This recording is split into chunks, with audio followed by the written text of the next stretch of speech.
Where's the Sandy Ditty? Hello, hello. Oh, Diane Nelson, I just adore you. Hi, guys. Happy Sunday. And welcome to Sundays in the Studio with Sandy.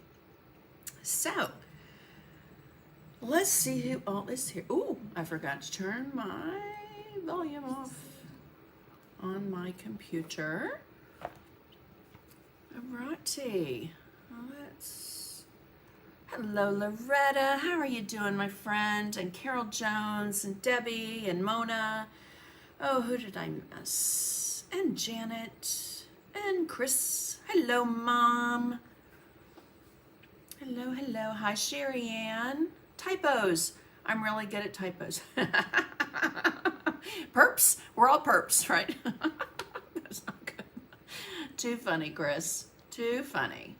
All right, and then over on YouTube, we have Sue and Judy and Kay and Chris again.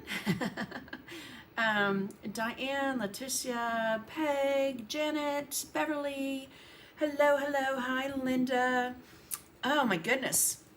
I have company today. Well, enjoy your company, Allie. My husband, my nose kept itching, just allergies, and he's like, someone coming to visit you? And I said, I hope not. I'm not ready.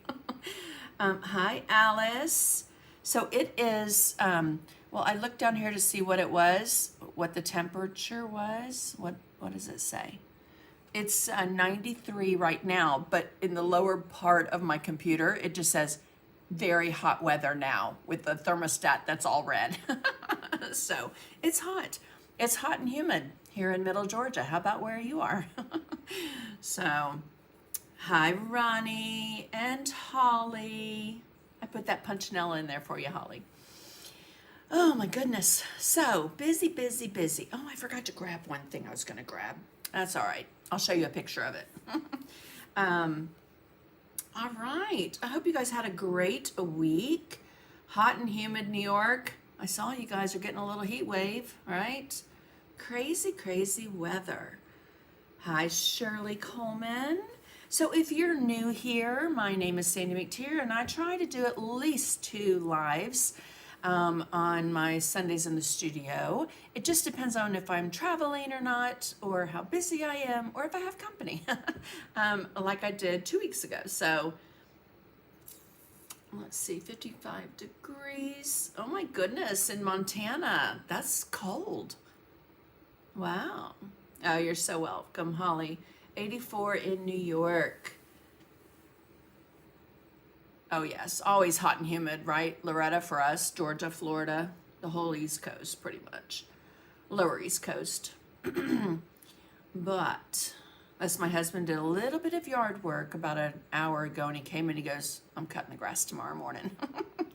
So hot in OKC. Oh my goodness, right, Janet? And in August, it's going to be even hotter for OKC Painting Palooza. Hello, Nanette. Hi, Lucy Mott. You're watching LSU?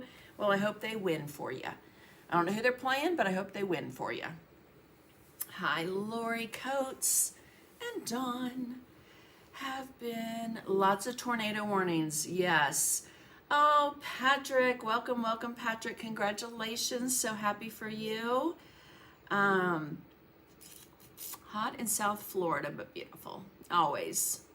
We're at 94, heat index 108 in the Chicago suburbs. Oh my goodness, Robin. Yikes. 92 in central Indiana. We could just go on and on and on, right? It's, yeah, it's summer. In fact, it's the first Sunday of summer. So, welcome to summer, guys. We're going to paint a fun little design that I didn't decide to do until earlier today. I knew that I wanted to do something with a brush that we used on the last live where I showed, you know, scroll work, stroke work with a round brush, a filbert brush, a flat brush. And I was pleasantly surprised to see that some people thought you couldn't do like stroke work with a filbert brush or with a flat brush. And so I'm going to continue to do those lives throughout the summer, especially, and maybe hopefully, if I can get the time worked out, to do little shorts, do this with your round brush, do this with your filbert brush. You can do this with a dagger. You guys threw out so many awesome brushes for me to play around with. Some I don't use at all, but I will play with them because I always like to see what I can do, what's new, all the fun things. So, alrighty. Hello, Eileen. Feels like 99. Yikes. Oh, and Pearland is 91. 86 in Connecticut, where my son lives. Alrighty, guys. So let's get started with first things first. Happy Mail from our last live. So all you have to do is like, comment, share. Okay. On YouTube or Facebook. Let me remind you that as of today, Facebook will delete videos that are live from 30 days from now.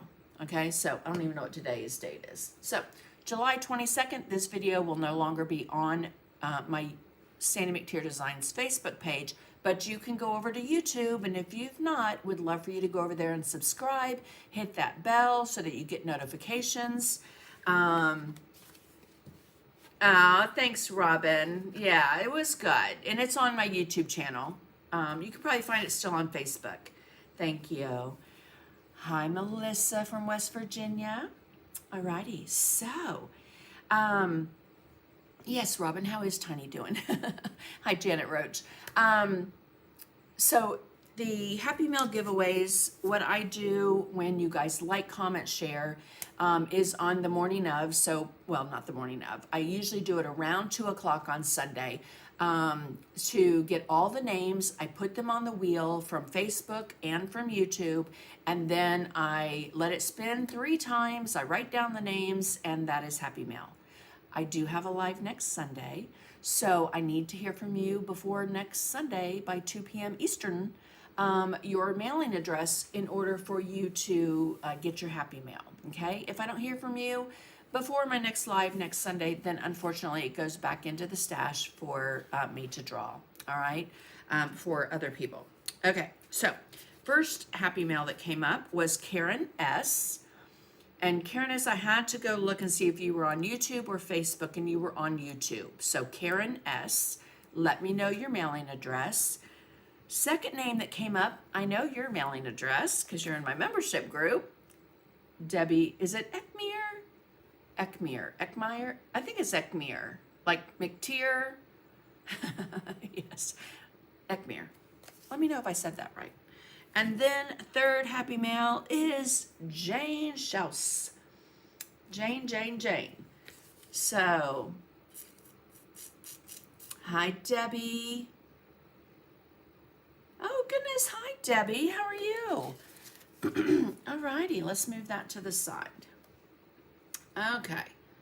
So, I will get, he's doing okay. Tomorrow's a big day.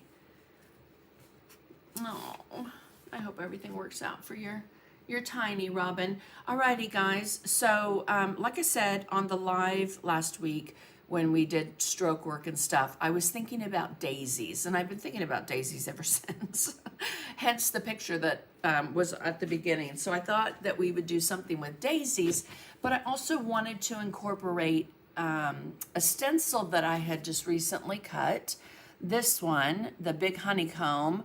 I did that on a live a few weeks ago, and you guys scooped them up. But I wanted to show you a different way to use them. And then also just, we've talked about, I should have grabbed it and I didn't. So you're going to see the back of my messy hair. Taking stencils and creating a design. All right. So I know that we have done the butterfly with a stencil. We did the bee last year sometime with the bee stencil. I think this one is M228. Tracy Morrow and I, if you're not familiar, we have a stencil line called M Square. We need to get some new designs out. But this was using the bee from M228 to create the design. And that's what I wanted to do for this thing. So I drew out a design. Let's come right down here. So this is, oh, thank you, Chris. This is the piece that I did with my membership group on Thursday this week. And then after that, I threw my back out. So I have been on ice heat, muscle relaxers, Motrin. Anyway, so, but it's all better. Well, it's not 100%, but it's getting there. All right, am I focused? Yes, let me just zoom in a little bit more. My, okay, that's way too much. But my new iPhone 16 Pro sometimes doesn't focus like I want it to. All right, so I just drew this out on in my journal, on my journal page. And this stencil set, like I showed you, I want to say it's SM143, I believe. But just coming in with a pen and drawing the inside and outside of the honeycomb, okay, so that you can get that basic shape. Another M square stencil that Tracy Morrow and I have has the honeycomb on it as well. So what I did, I just thought this would be really cute, and I like words. I don't want to write them, but I printed these out. Now, let me also say this and this are going out on Tuesday. The newsletter that I was planning to send out on Friday did not happen because I threw my back out. But these two things will be going out as a free download in my newsletter. So if you're not signed up for my newsletter, go over to sandymcteardesigns.com. A little box should open up. If it doesn't, you can always hit that contact button and ask me to add you to the newsletter, okay? So it's written, and I just wanted to, I thought I'll just wait since I didn't get it out Friday to let you guys know that Tuesday it's going to go out, okay? So I just printed off a couple little things. One, I left a little more space. I'll show you how to add that if we add it. And let's see. I'm also going to use, I think, this bee here. I like this bee here. So we'll see which one we're going to use. Again, that honeycomb set, I think it's called Bee Bundle, has smaller honeycombs, and it has two different bees, again, with smaller honeycomb from that. So we are going to use that some way, somehow. And let's just get out some colors. So no fun throwing your back out. No, it's not. Hi, Patty. It is not. And I have like 6 compressed discs in my back. That was last year when I had an MRI, and I probably should go back and get it checked. Anyway, so I drew out I love painting daisies. I don't know about y'all, but I thought before we start, because I have to gesso this page, let me get my gesso. So what I did was I drew it out on my journal page, like you saw me take out of my favorite Grumbucker art journal. I drew it out with a pencil first, and then I came back with my Sharpie marker, okay? This is an ultra fine tip Sharpie marker, and it doesn't bleed when you paint over it. When you get water on it, you can go over paint.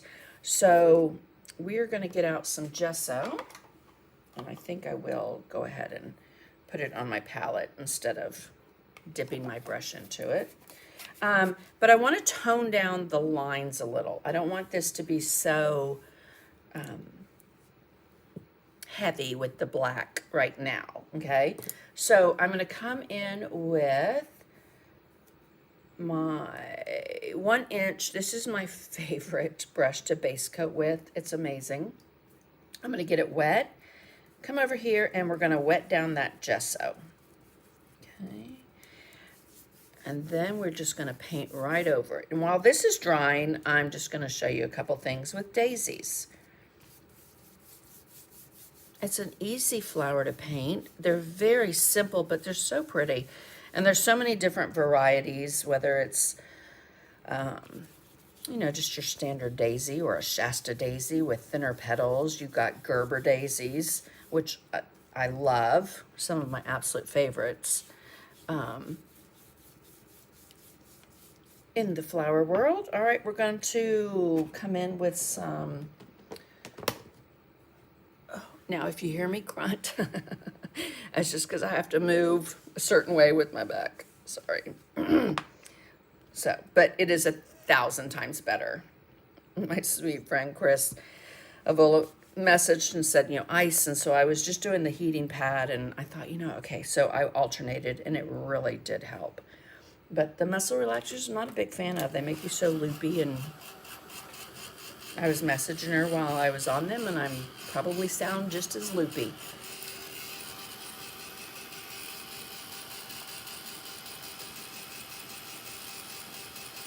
Hi, Carol Manhart. All right, so I'm just going to move this to the side because I said we're going to do something while it dries. And come over to these are just little mat boards that my friend Ryan gave me years ago. And let's get out some white paint. Move that. I'm just going to get out, because it's right here, I'm going to get out some of the fluid acrylic titanium white. Let's just move that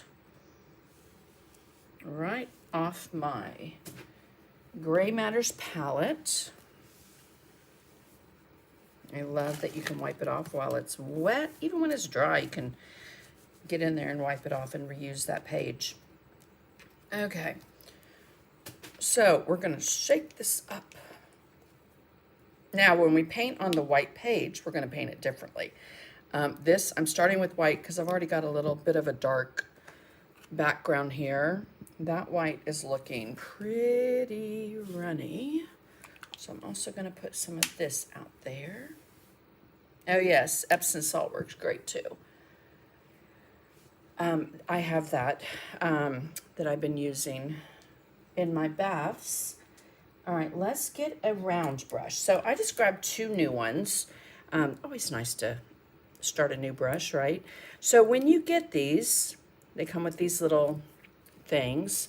It's very difficult to get them back on, so, you know, save them and make a necklace or something. But this one is a 2 round, this is a 4 round. I like them both.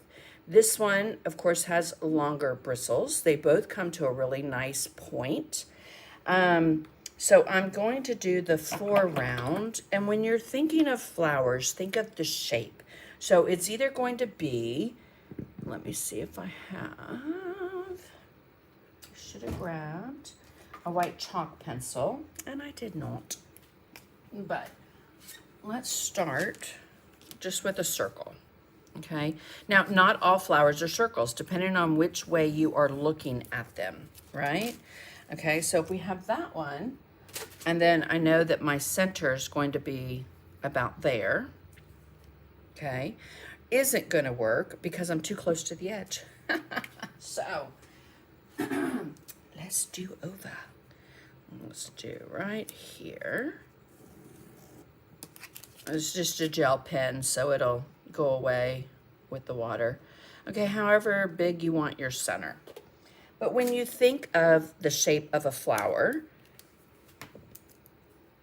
like a daisy, and remember we did push, pull, slide, lift last week, many times.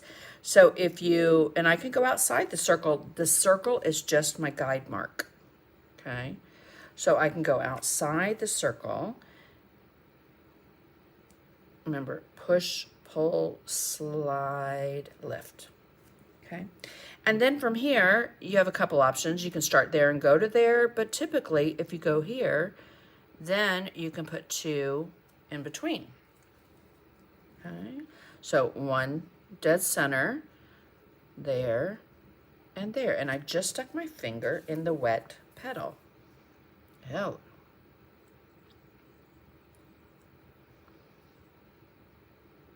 All right, so a little bit of water in your brush is going to help that paint move, especially painting on something like this, which is that matte board. So it's just going to absorb all the moisture right out of your brush. Okay, so these are pretty straightforward, straight strokes, right? One way I love to paint daisies is, first I'm just winging it without a shape. And that is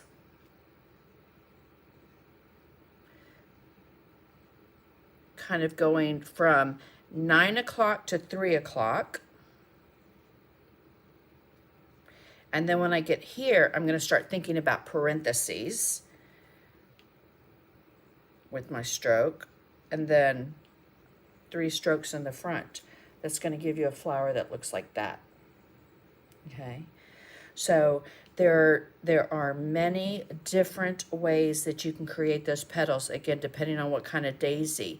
You know, sometimes they have a little bit of a fork in the petal, so you're just going to layer them like that.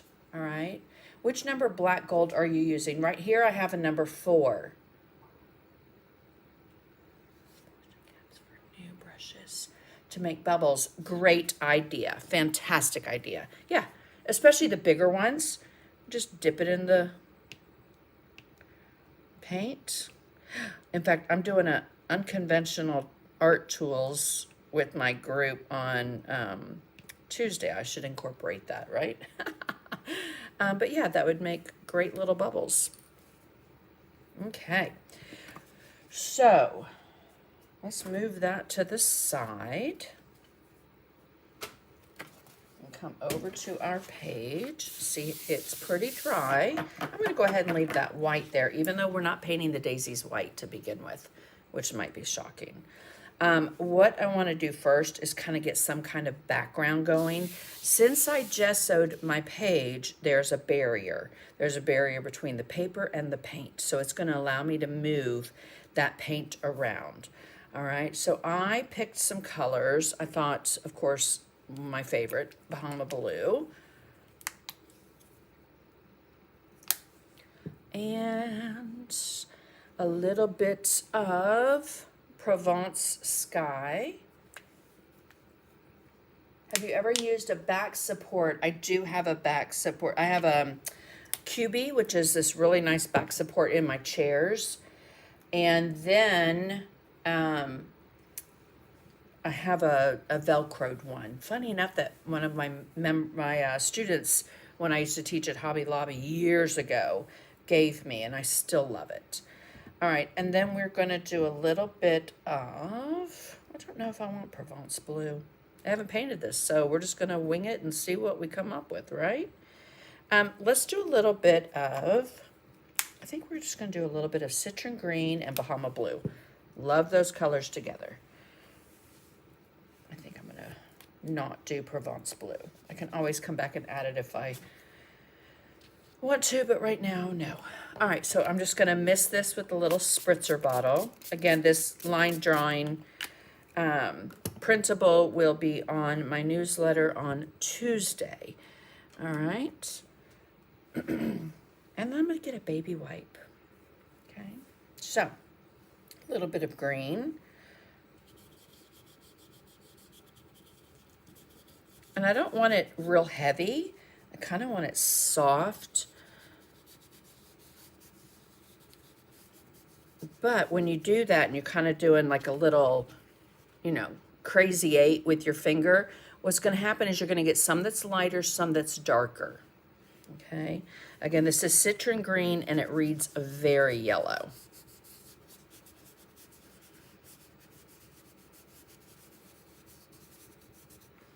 Again, here and there, but not everywhere. All right, how many of y'all in the comments, let me know, how many of y'all watched The Gilded Age? Hello, Donna Baker.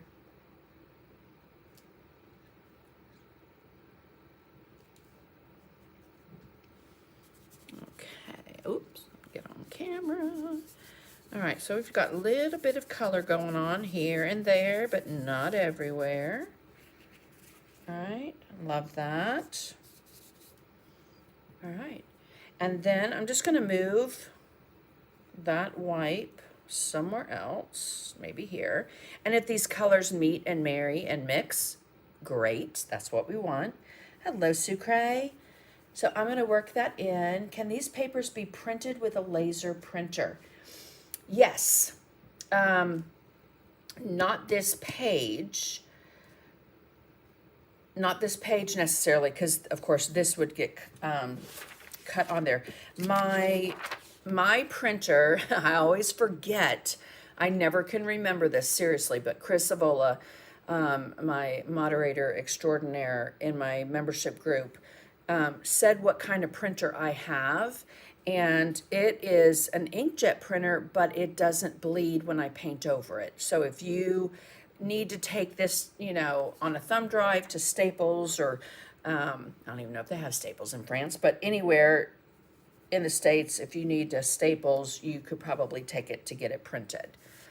So, and then Mary, no, I did not gesso my page first. I drew my design out, and then I gessoed over it, just like I showed in the beginning of the video. So no, I did not gesso it first. Okay, now, oftentimes I do gesso it first. But if I know I want to tone down the design, I will use gesso over my line drawing. Okay, and we want to get a little bit up in here. I just love these colors together. And just kind of, you know, smush it around, zhuzh it around here and there, and create that background.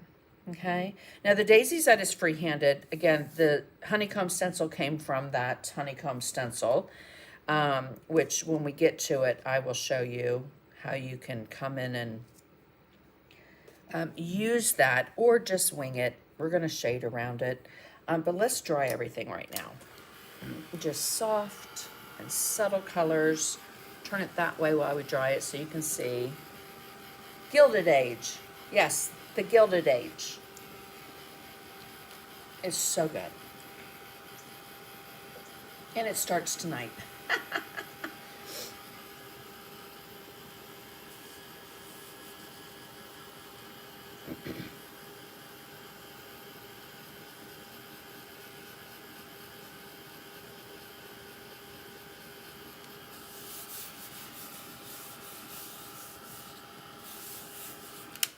I think this would be really pretty on a tote bag, or,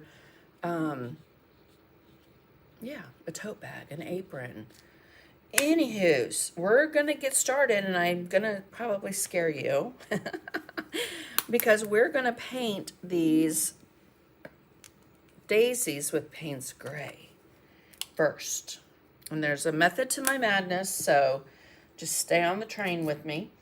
I'm going to switch to my number 2 round, get it wet, and I have water in my brush, and we will load that.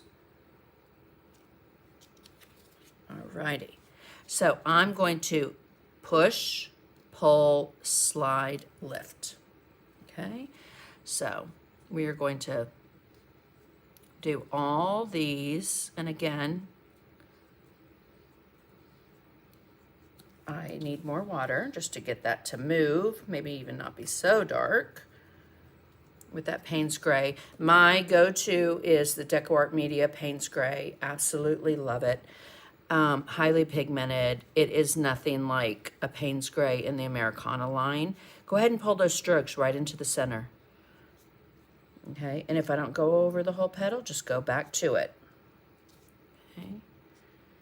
But we're going to do all these Payne's Gray first, and then tackle those leaves. And I have just a little bit planned for the honeycomb. I don't want to add too much to it. I don't want to make this really dark.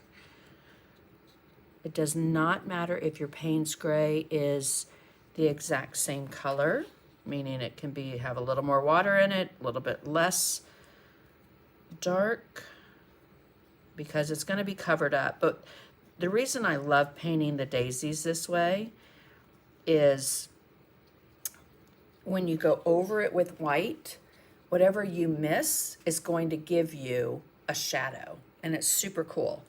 All right, so again, you can fill in if you want to, or you can just leave it. I mean, the white's gonna cover it up. Yes, I love Bridgerton too. And I asked about the Gilded Age because it starts, I think, tonight, which is kind of late for me. It's like, I think comes on from 9 to 10, and my husband are usually, we're usually done and ready for bed by 9 or 10. So that'll be our Monday night Thai food, watching the Gilded Age on replay.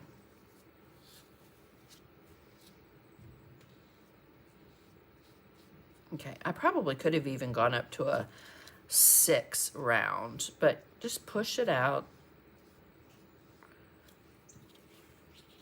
on whatever size you have.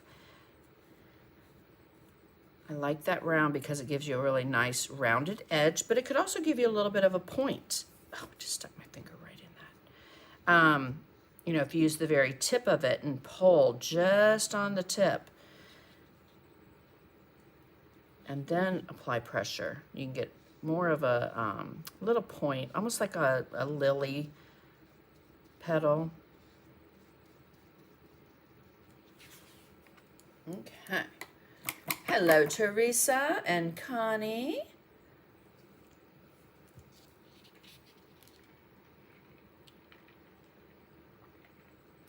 Thank you, Mona. Yes, it's going in my newsletter. It will also be on my website under the freebie page. All right, let's come in here. We're going to go right over those. Again, I'm just, the line drawing, you know, for someone that doesn't use a pattern when they paint, I mean, I will do this, especially if I'm working in my art journal, draw out a design. But I don't have a pattern to begin with. So the stencil for the honeycomb really came in handy. And I just want you to remember that a pattern is a guideline. It's not all the end all be all. Like if you're like, oh, I really want to add a little something here, add something there. You put yourself into it when you're painting a piece. All right, we got a little guy right back there. Okay. So, right up to here, pick up some more.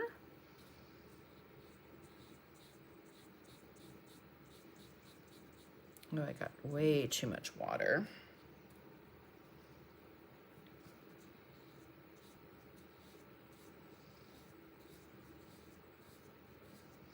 Remember the first time I taught painting daisies this way? I think I did it in oils, if I'm not mistaken, at Creative Painting in Vegas. And they're like, we're painting that with what?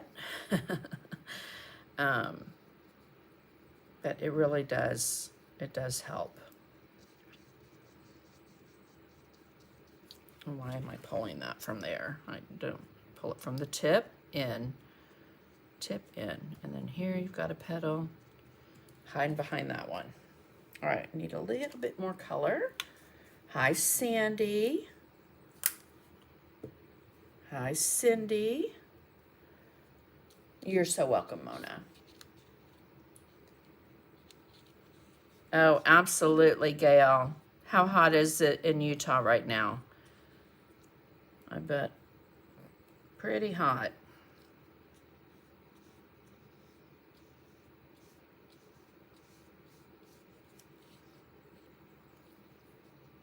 Okay, push, pull, lift, especially if it's not covering your petal to begin with. Like I said, I grabbed a 2 and a 4. I should have probably grabbed a 6. That would have worked better, but we're just going to push out a little bit more and add 2 strokes if we have to. All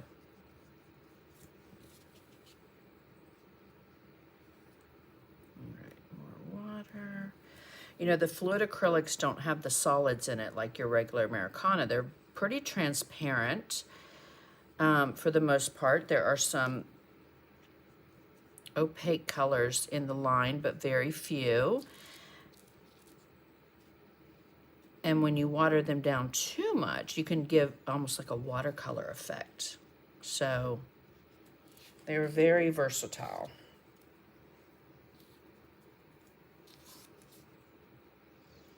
Oh, sorry. I had to move my hip.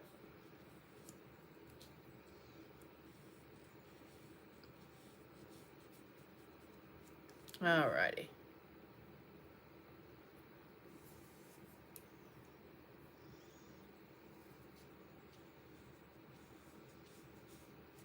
Okay, I'm gonna switch, I think. That's, oh, hello Sandy. You were using the 2. Not the 4, that's probably, there we go. Hello. What's that? Wait a minute, this looks tiny for a 4. That's why it's nice to have the number there until you have so much paint on it that you can't see it. You guys have any brushes like that? I know I do.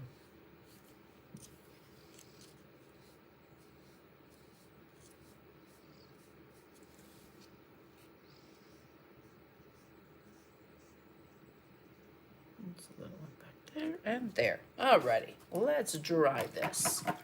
This coming week is my last week of school for the school year. Yay. Oh, that'd be awesome.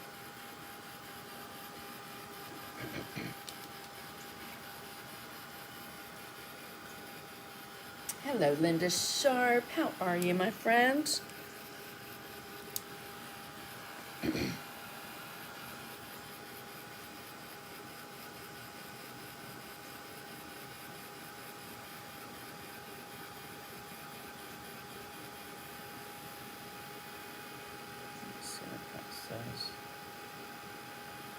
Aww. Hello, Elsie from Venezuela. Thanks for being here. Very hot and humid in southern Illinois. Yep. Yes, yes, yes. I was surprised to see how cold it was in Montana. 55? That's cold. That's cold to me, but... Hello, my beautiful friend Rhonda. How are you? All right. So, we have black daisies right now. Don't fret. I promise you they'll not be black for long.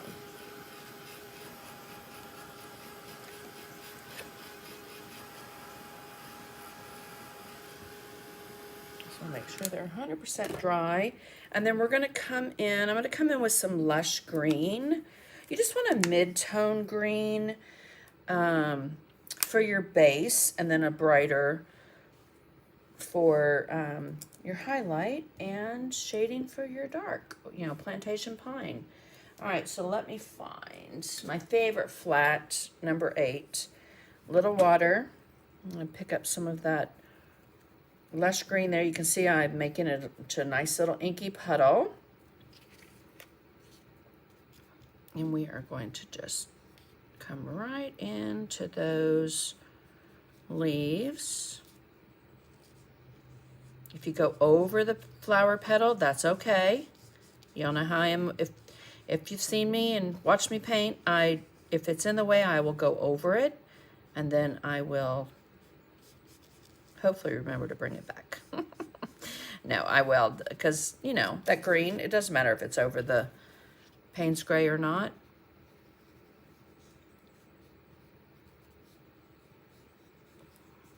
And even if that Payne's gray were a little on the wet side, it would pick up, and that would be okay too. Just make it a little bit darker.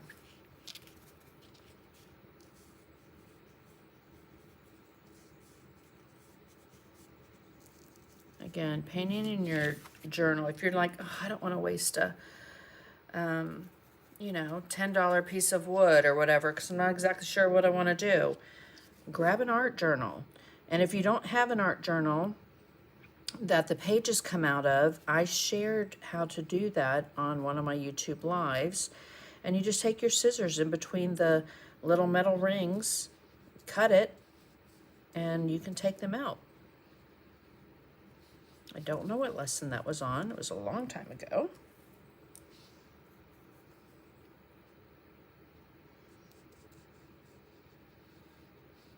I just want to fill these in.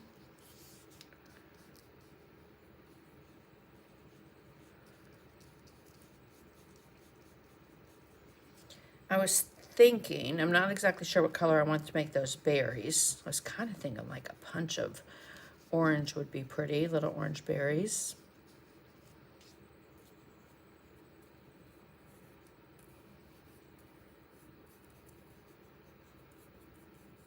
Okay, lush green. Again, the twig and berries is in the way, so that is going right over it.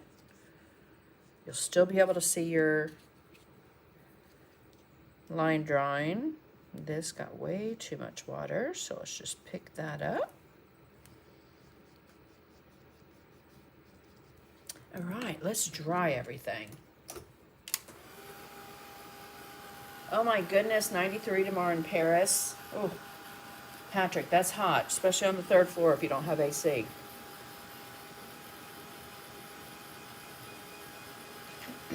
I did say Debbie's name. Hopefully I said your last name right.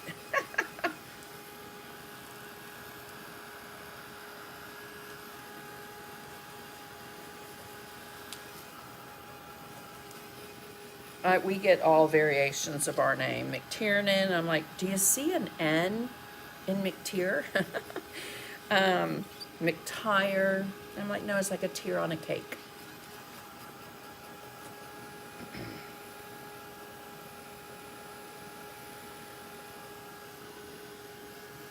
Now, if my appointment is short tomorrow, I will send a newsletter out tomorrow. But right now I have it scheduled to go Tuesday. You can always change that. Okay, we just want to make sure everything is dry. All right. See, it's not. I just went into that Payne's Gray. Hello. So let me show you something. Hand sanitizer.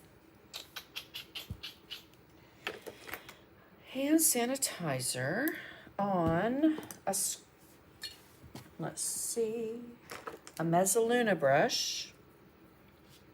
It's the only thing I have found that will take away like Identipen ink or Stays On ink. Just a little bit.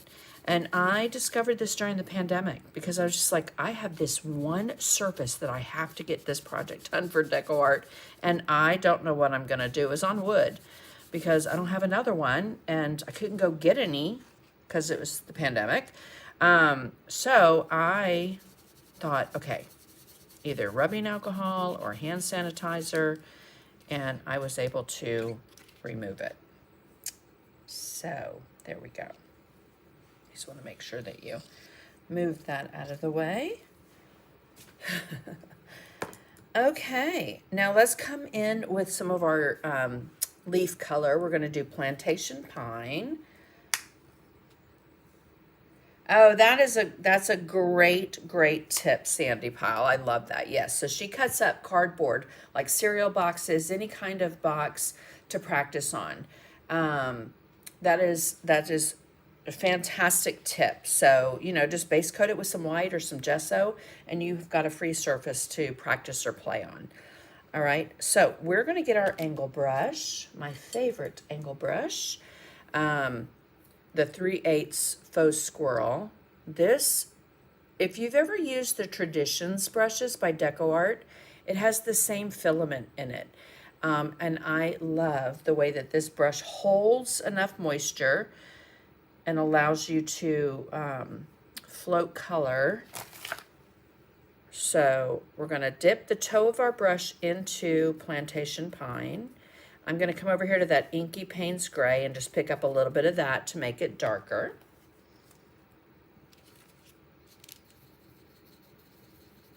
And we're going to go along that bottom side of the leaf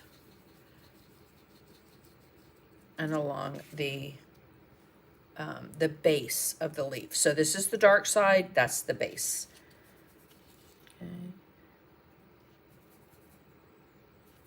Yes, I remember when we moved to England in 19, let me think, 97?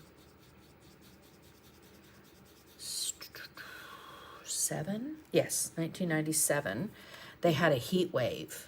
Well, let me just tell you, after leaving Iceland, it was nice for a minute until we moved into a 14th century coach house, which was beautiful, but at the same time, extremely hot.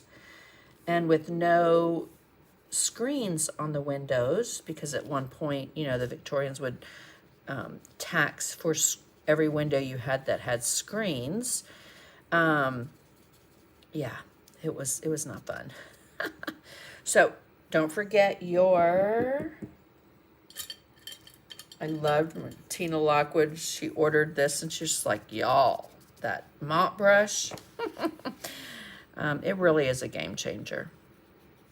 It just softens and blends. All right. A little more water. Again, that plantation pine, a little bit of Payne's gray. We don't want it too dark.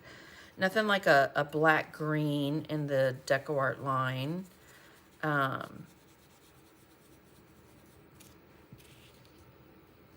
Okay, I've got a nice little line there, so let's see if we can soften that out. All right, we're gonna come right down here.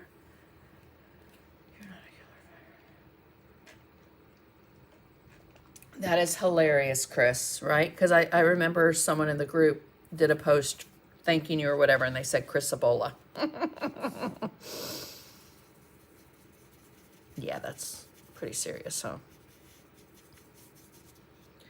All right. So, plantation pine, a little touch of that Payne's gray.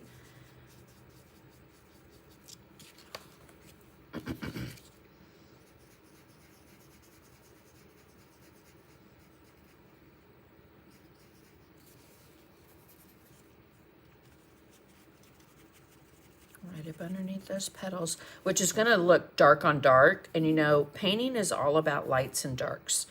And it can create your shape. It can create the mood. It can create so much in your painting. So when you've got dark on dark, sometimes it's like, wait a minute, there's no separation. When we come in with those white petals, there'll definitely be a separation. Okay, and when I float, I tend to do a very kind of sloppy float. It's almost like I'm doing little C's or little U's. Oops, I've got hair in my palette. Not good. Let's move that. Okay.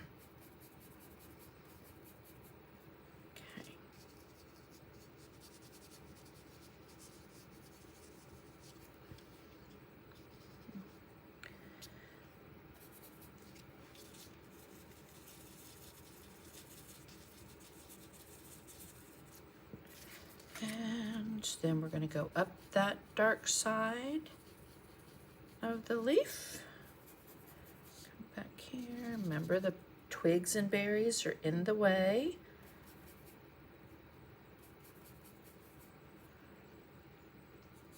Yes, I love Bridgerton too, Chris. And I went to Rhode Island, oh my goodness, I don't even know when, a couple of years, maybe 2 years now. I went with my sister-in-law to see all the cottages that are like massive mansions that would be unbuildable probably today without a fortune. I get called Matt, yes. Until you told me Mott, I always called you Lucy Matt.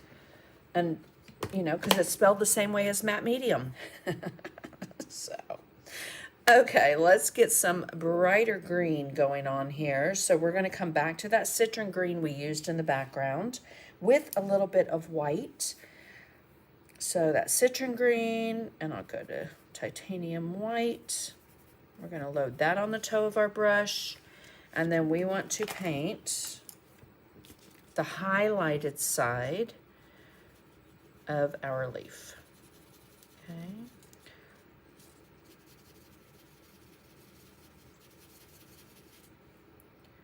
citron green, touch of titanium white. We're going to do a wash over these leaves as well.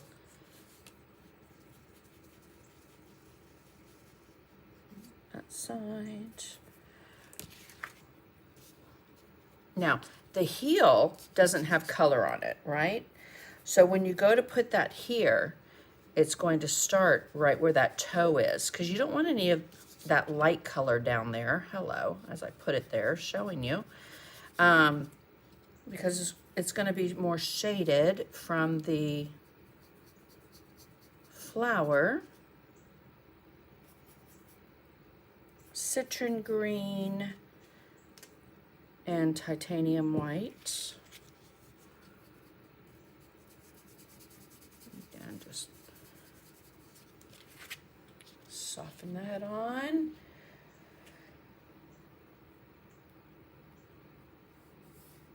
Same, Chris. I thought when Lucy told me that, I'm like, how do you pronounce your last name? Or she just told me, I don't remember. And I was embarrassed. You know what? I think you did tell me in Chattanooga, in person. And I never would have thought Mott. But that's that Cajun, huh? Cajun pronunciation. Speaking of, doesn't Cajun food sound good?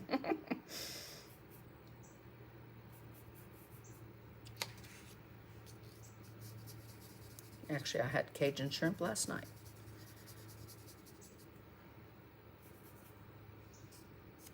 Okay, so we're gonna go there. I need to put that dark back in because I went over it.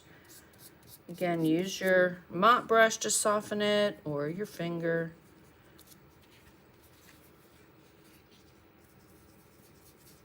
Sandy.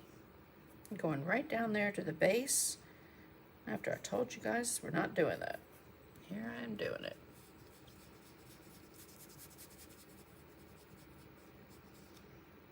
Okay, this one got a little out of shape, so we're gonna fix that up.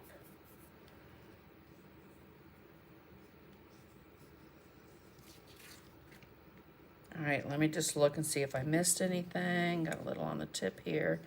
Not much there. In fact, the light on this one can kind of bounce and hit this side of the leaf. All righty.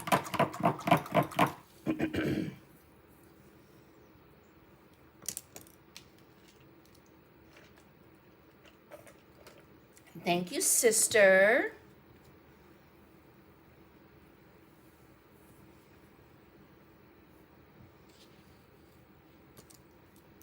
Alrighty. Now let's come in with that plantation pine. Again, I still have my 3/8 angle. I'm gonna pick up just a little bit on the toe, work it in, come over here and pick up a little bit of Payne's Gray. I picked up too much, so pick up more plantation pine. Swipe it across my paper towel so I don't have a lot on it. And because the dark side of my leaf is over here, the toe is going to face that dark side. Okay? Because what that will do is we've got light here, and then it divots. Let me just zoom in. I'll just have to remember to zoom out when I, and divots, and then we'll have a highlight over here when we come back in and do a little dry brushing. Okay, so if you've ever wondered what side to have your brush facing when you're floating that stem up, I wouldn't say always, because you know how I am about always in art, but the majority of the time, that is where I have found it makes the leaf look more real. So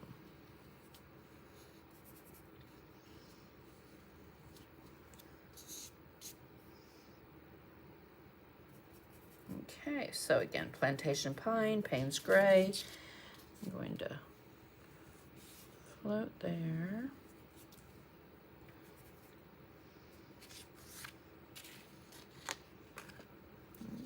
Float here.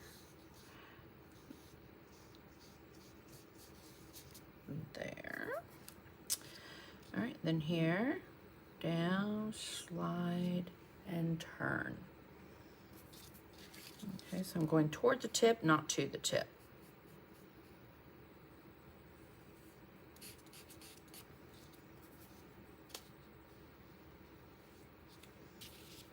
All right. Blinding colors on gray and white surfaces, one better over the other. Blending colors, Rhonda, is that your question? I prefer gray because gray is going to show you a truer color, and that is why my go-to, y'all know I don't carry things that I don't use or like.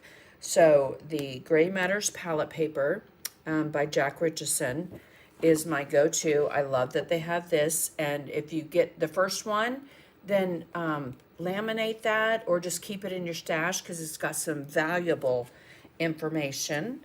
But yeah, my gray palette is what I tend to go to. Okay. All right, we're going to come in with our Mezzaluna brush. I'm going to grab a medium. Is this a medium? That's a medium. All right, so Mezzaluna brushes, love, love, love for dry brushing. You want to get a dry paper towel. I'm going to pick up some citron green and some titanium white, work it in to the brush and wipe it off. Yeah, my preferred, Rhonda, is the gray. And then let's wipe it off. All right, so on the highlighted side of the leaves, let me just move that since you saw how I loaded my brush, and I wiped almost all of it off. Here's a good tip. You can put that in the palm of your hand, and if not much paint comes off like it didn't there, you know you probably have the right amount. If you come here and it's that, you have way too much, all right? That's even way too much. Go back and wipe off your brush. You might think, oh my gosh, I don't have any paint on my brush. You do, I promise you. We're going to put a little bit on the dark side and a little bit on the left side. And I'm just doing a little small circular motion. Okay, on the left and right of that center vein. Because light bounces. It's not just going to stay on the light side. The dark has to be dark, right? And the thing is, if I make it a little bit more on the brighter, wider side like that, I don't mind it because we're going to do a wash over the leaves. And that is really going to help intensify that highlight. And then we'll come down here, come back to that mixture, mix it around.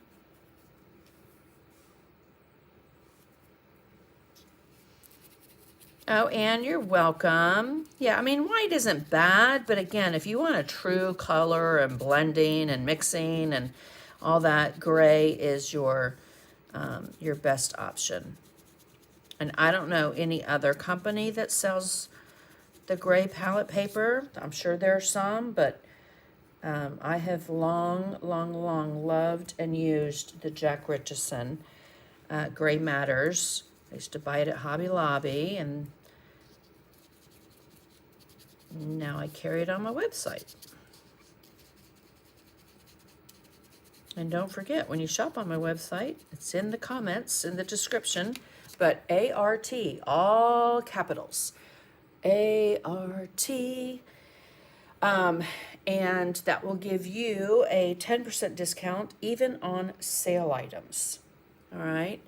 And then there's some other codes for you. Right now, the DecoArt one is SM25H1, and July through the end of the year is going to be H2. That will give you a one-time 20% discount on DecoArt.com, okay? I don't get anything for that. It's to share with my friends and followers. So, okay, let's come in with that number 8 flat and thermal green neon. Love, love, love. it is bright. It's going to make these leaves sing. So with my number 8 flat, I'm just going to pull some of that out to the side, tap it across my paper towel, and we are going to put that on all the leaves. And I'm going to do these 3 first so that you can see the difference. Okay, look at those 3 compared to the other 3.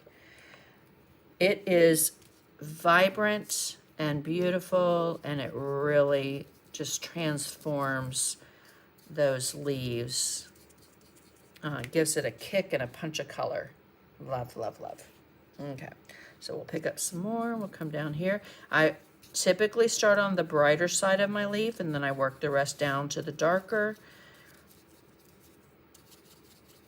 But we've got enough Payne's Gray and Plantation Pine on there that it's not gonna alter that color too much.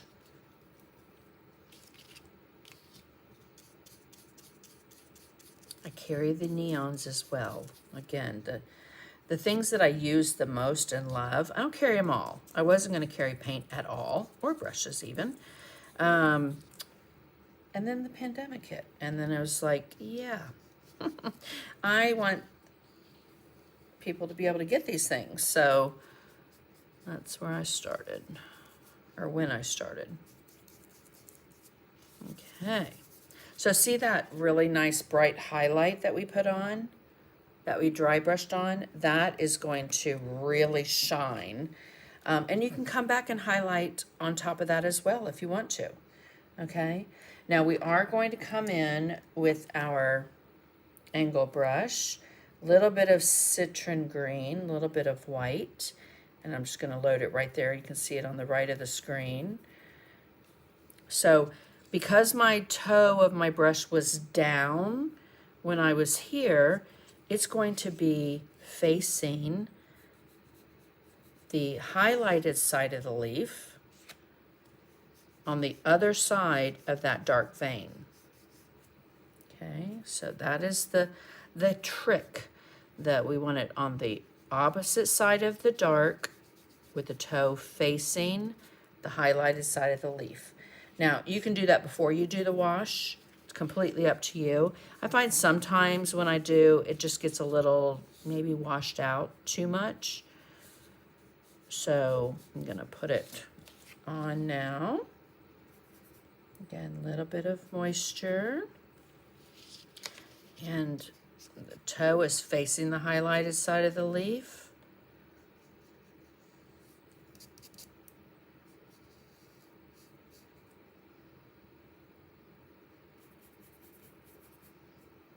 Right there. You can also, like if your float got too wide with the dark, you can always come back and thin it out just a little bit.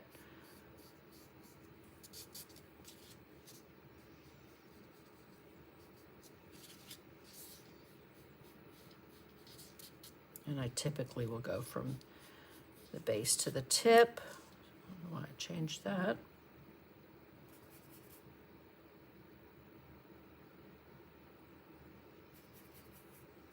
And swipe across your paper towel.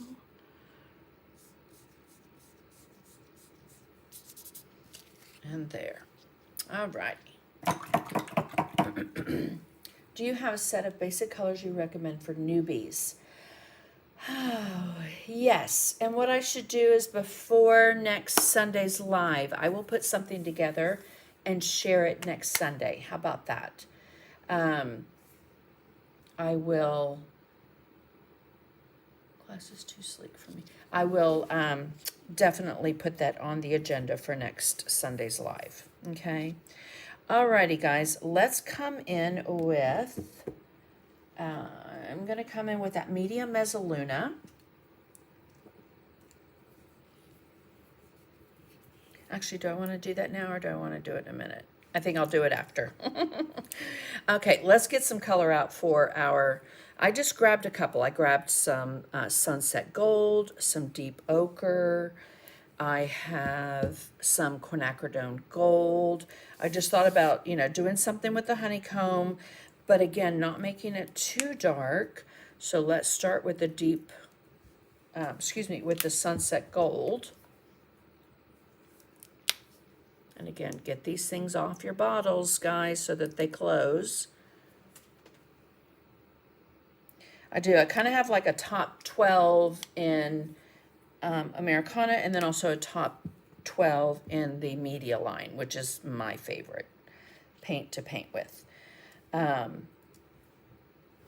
So we're going to take that 3/8 angle. Again, I don't want to do a lot. I want it to be a little, and I did one of these with Honeycomb a couple of years ago that was similar.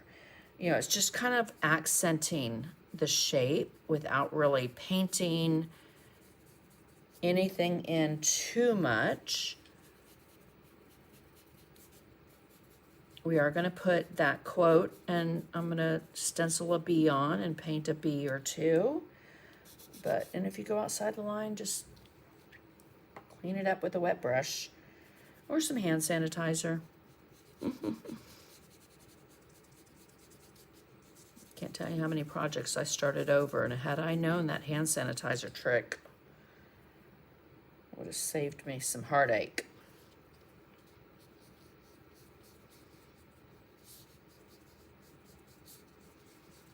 Okay, so if my light kind of is coming here, the tops of the leaves have that highlight on that side. My honeycomb's just going to be a little bit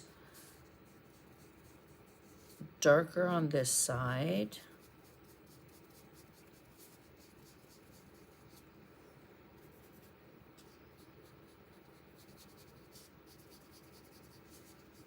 Again, you can soften that with your mop if you need to.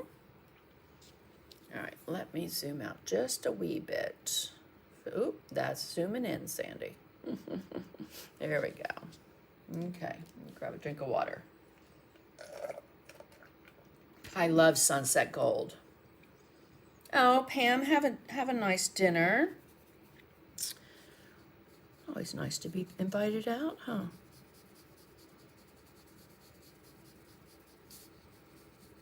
And if some's a little on the lighter side and some on the darker side, that's quite all right too.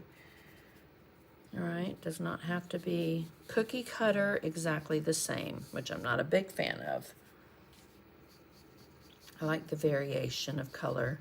Just looks a little more natural.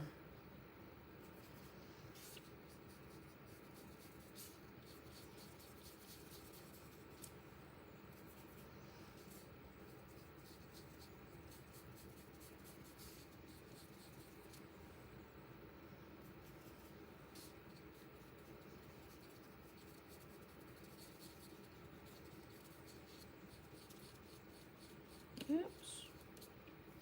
A little too much outside, so I just rinsed my brush, came in and cleaned that up.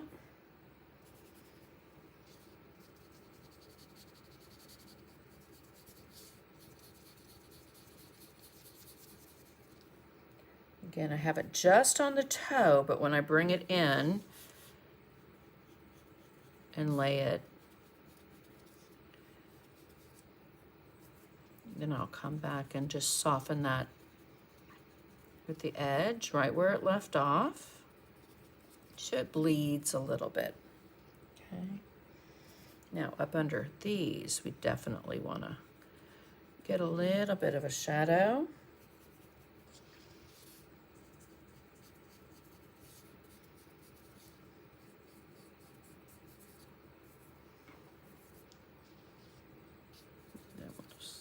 Soften that out. So it doesn't, I mean, that color looks so pretty with the background colors, don't you think? I do.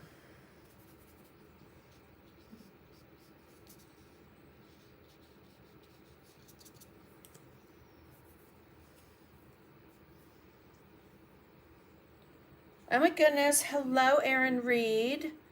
Good to see you on.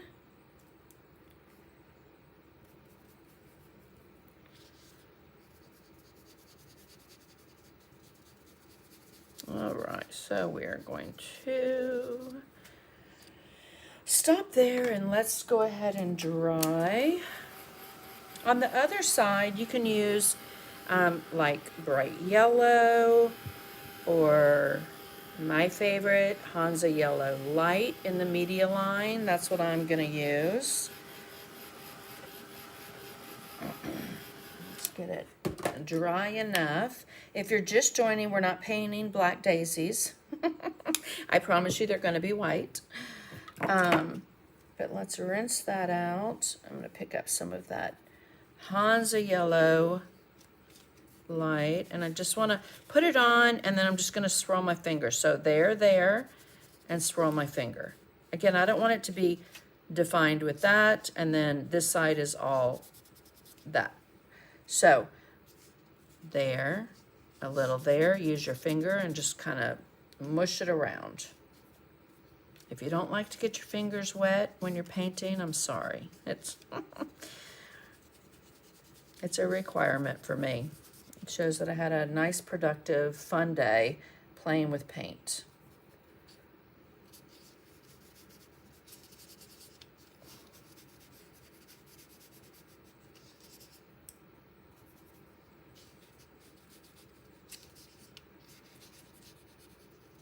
Yep, I didn't shade under that one. That's okay. We'll come back to it.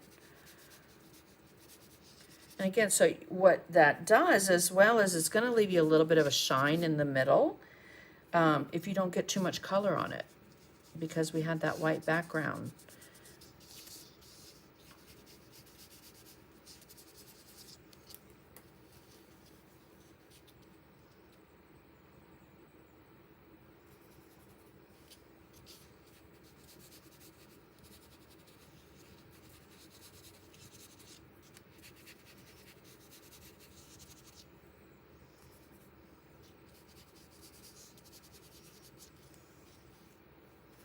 All right, so I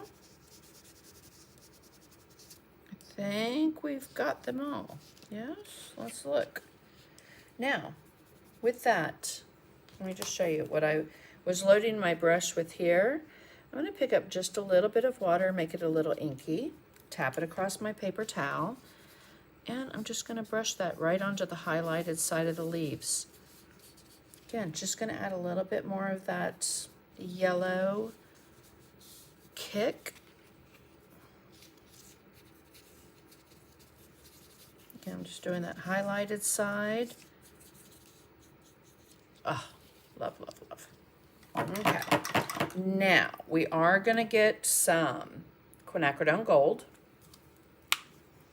You could even use asphaltum if you wanted to. Again, I don't want to make it too dark. So, oh, you're liking it? Thank you, Elizabeth. I appreciate that. No energy to make art today, so watching your art therapy to soothe my soul. Oh, I love it. Alrighty. So, little quinacridone gold. Y'all, this doesn't look anything like gold, does it? It's kind of a rusty color. The only thing that I have found that is similar to this is maybe some burnt sienna or some asphaltum mixed with some saffron yellow. Okay, do I have that here? I don't think I have saffron yellow. Anyway, yeah, I do, right there. So saffron yellow with a little bit of burnt sienna or asphaltum is going to give you a really pretty look. Now look how that just defines that honeycomb more. That really, really pretty color. Oh, I love it. And because it's transparent, when it's dry, you're going to be able to see the color we put underneath, which is that sunset gold. Okay, we don't want to make lines though, so soften out the edges, either with the toe of your brush or come in with your IPC soft, medium, soft, flat top mop. And IPC stands for ink, pastel, and chalk. And I got some pastels from Jack Richardson that I am hoping to play around with and do something soon for you guys. All right, again, if you've got a thing while it's wet, it will come off. If not, little hand sanitizer. Okay, but Don't you just love how that defines that just a little bit more? Love it, love it, love it. Okay, and all the comments over on YouTube stopped. That happened last week too. Let's just see. Yep, let me know you guys are here. Like I said, it's a one-woman band here as far as looking at the comments, trying to answer and paint and share art with you guys. So if I don't see your question, I will go back and hopefully give you an answer.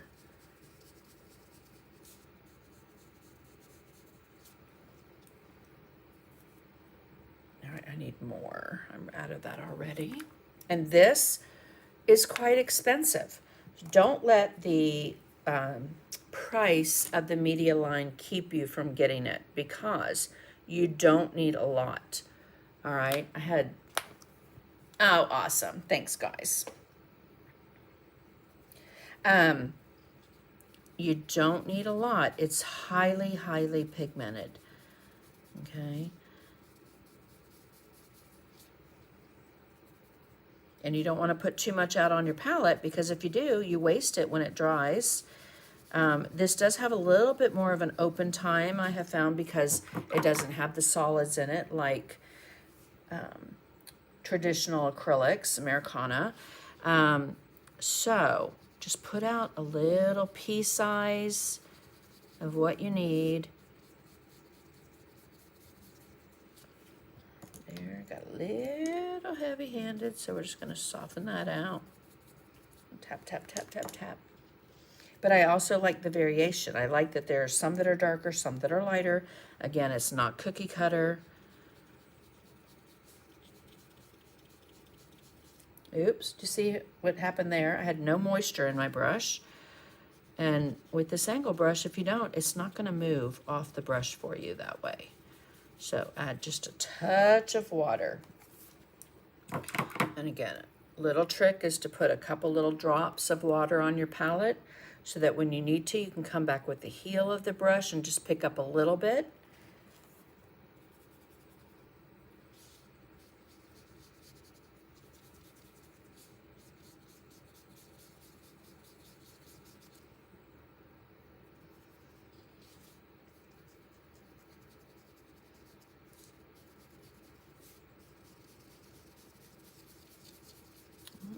Okay. Again, going out of the lines. Don't worry about that.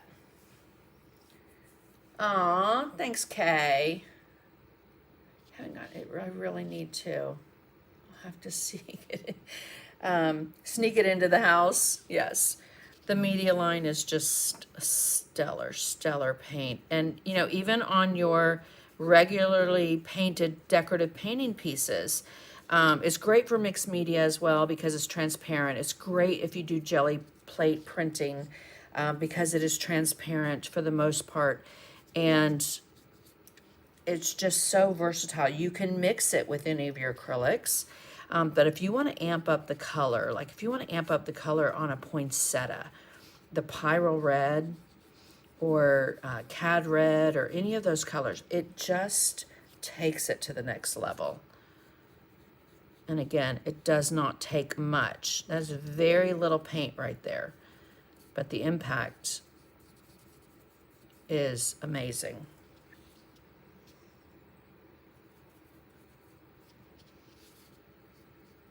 I used to have on my site, and then I don't know why it's not on there, but I had my top 10 media colors and Tracy Morrow's top 10 media colors as a kit. Okay, so what we're gonna do under these, I think I'm gonna come in just a little and add a little shading under those petals where it's on the darker side. The other will do a cast shadow, of course, with Payne's Gray, because y'all know I love my cast shadows. Alrighty, let me come in with a little hand sanitizer just to get rid of the very obvious spots that I went over. It will also take that pen away though. Actually, you know what? It won't. It's not going to take the pen away because I have gesso there. But if I scrubbed hard enough, I could get it back down to the paper. Alrighty. And it cleans your mat nicely too. Okay, let's dry everything. We're going to start on these daisies.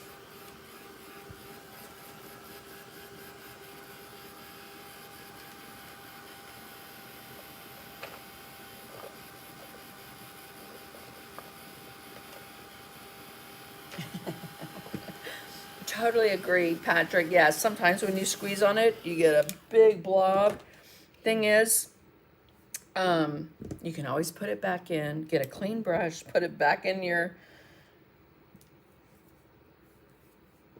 container. I want to get, let's see this one. Where was it? I had one that was really outside the lines. Not that it matters. Okay.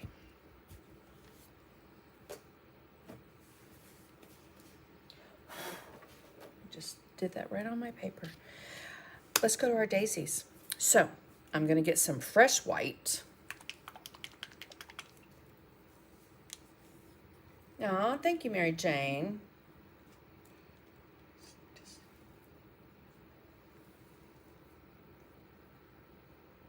Oh, yes, sneak it into your house. Okay, so we've got some white. Let me just move some of these colors out of the way. So I can get my palette for you to see. We'll leave it right up there for the daisies. Okay, I'm going to take my number 4 round. Again, I think I have 0, 2, 4, and 6.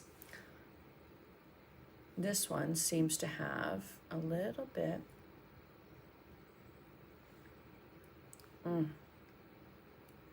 An errant bristle. So I just push that back down to the ferrule and bite it off. Okay, so we want water in our brush. We're going to pick up the white paint. Now, for me, I can see where my petals are, but I also know that I have some overlapping. When I do this part, again, I just, the shape of the flower is there for me. If I miss or decide not to put that extra little petal in, I'm okay with that. So,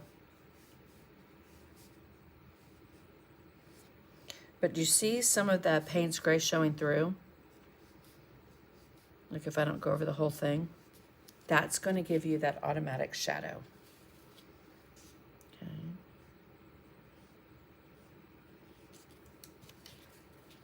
And it's going to streak and show some almost like veins. Oop, I just touched there. Hello. In your petals that you didn't have to put in there. So I'm going to hold this up so you can see it. See what I'm talking about. So you see all those little veins that you didn't have to sit there with a liner, brush, and paint? Hello. Right? So let that paint do the work for you. I'm just push, pull, slide, lift, push, pull, slide, lift.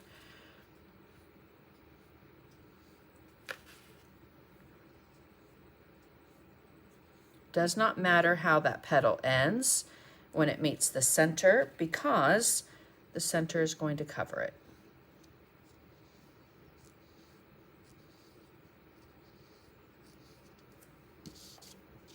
Okay, so see, starting to get that daisy look.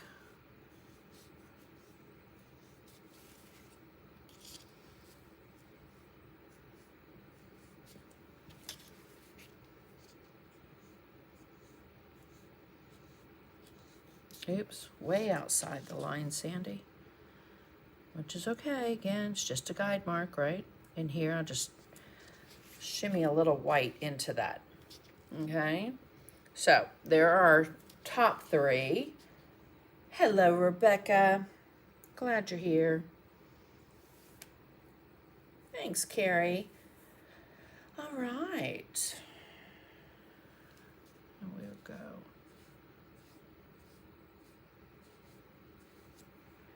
With these.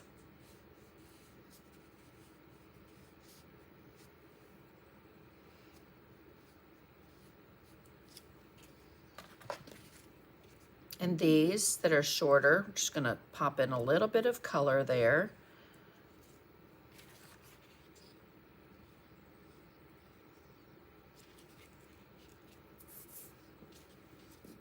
I'm gonna switch to this one over here. So I don't get my hand into that one. But again, I'm not real concerned if I don't cover up all the Payne's Gray because again, it's just gonna give you an automatic shadow.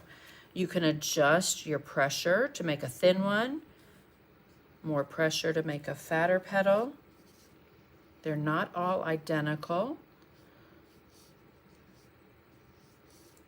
Not cookie cutter. Okay. Now, if I have one like this has a little too much of a shadow, I will put some white on it. But I want to dry those because I don't want to get my hand into it.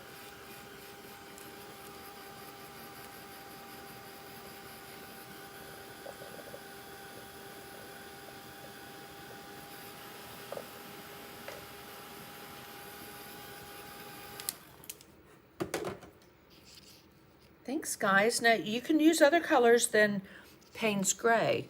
You could do them like with Prussian blue. I am going to add a little bit of blue to the base of these to make them stand out a little more.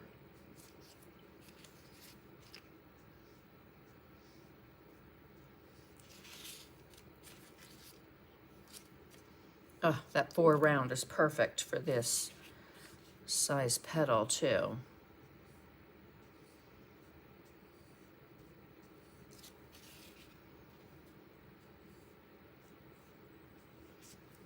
Alrighty, so let's dry everything. Just make sure everything is 100% dry.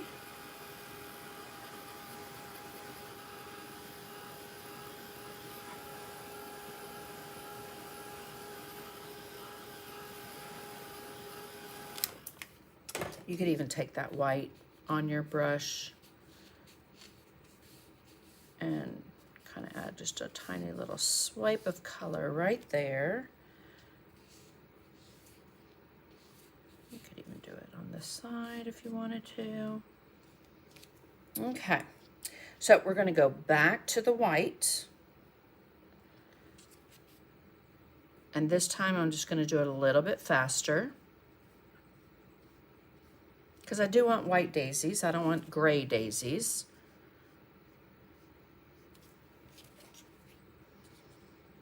But as you know, white things aren't always white, right? White flowers have greens and violets and blues and purples to them to give them shape.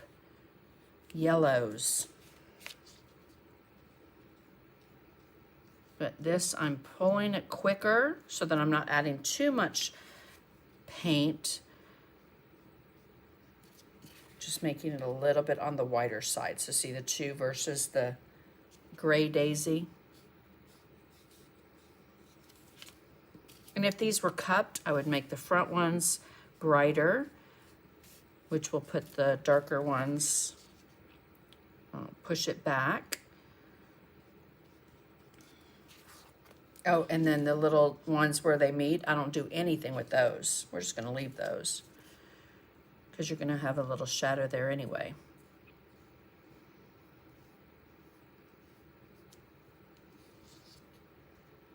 Oops, way too much paint, Sandy.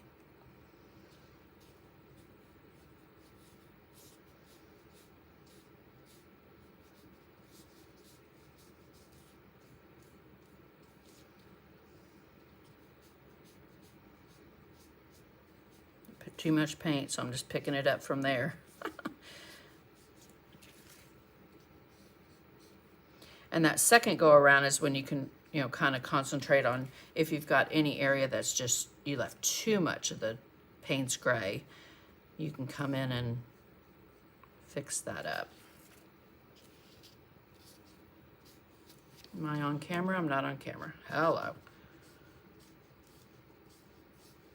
Got it zoomed in too much.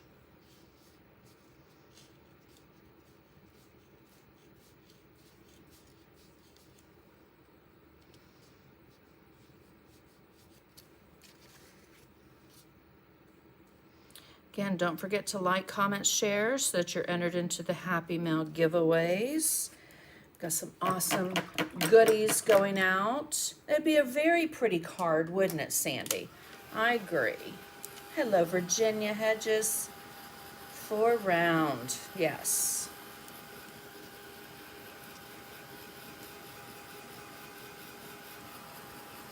Okay, let's zoom out a little bit more. Just a wee bit. Oh, I love, love, love that quinacridone gold.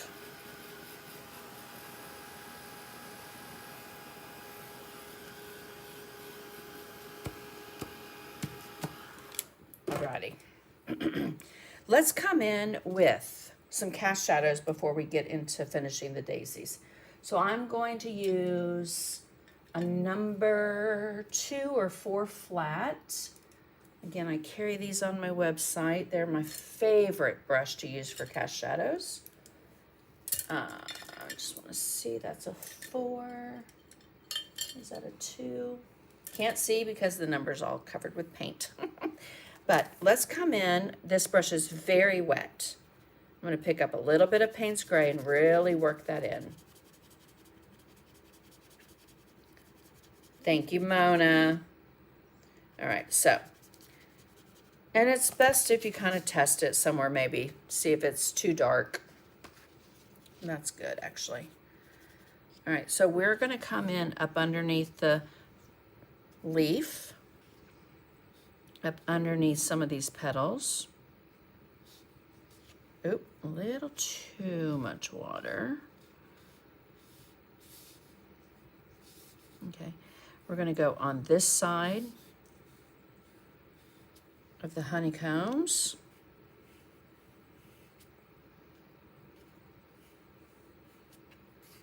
If you get on it, that's okay. We just want to lift them a little.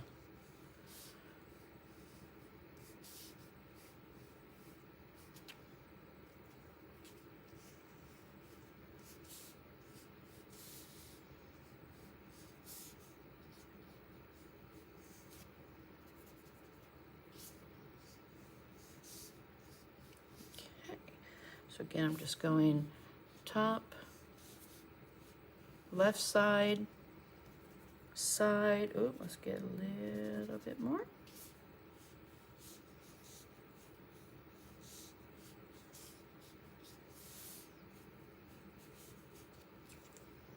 Let's see, did I miss any? I didn't miss one, but it's puny. It's a wimpy float, I will say right there. Okay, and then here we're just going to go alongside the bottom of these leaves, underneath. Ooh, let's get a little bit more.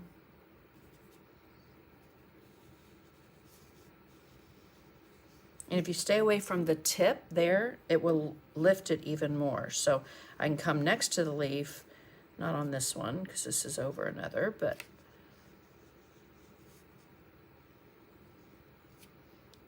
like here, and go right up next to the leaf, and then just come away from the tip, and it will lift that right up off the page.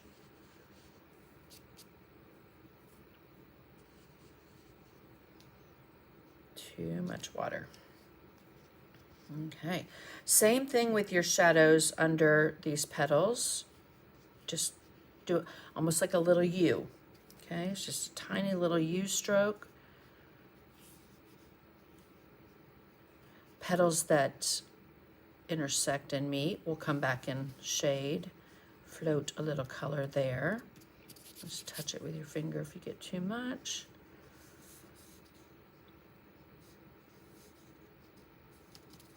I don't want it on the petal, Sandy. Hello.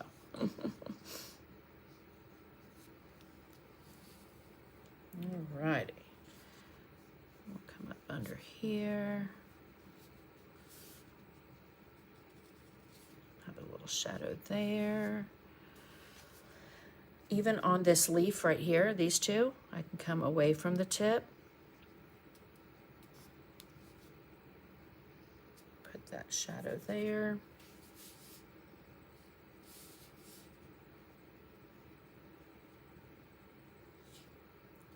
tip. And since we're here, might as well just go ahead and do these. All right, so it's going to be a U underneath those, and then come away from that little stem.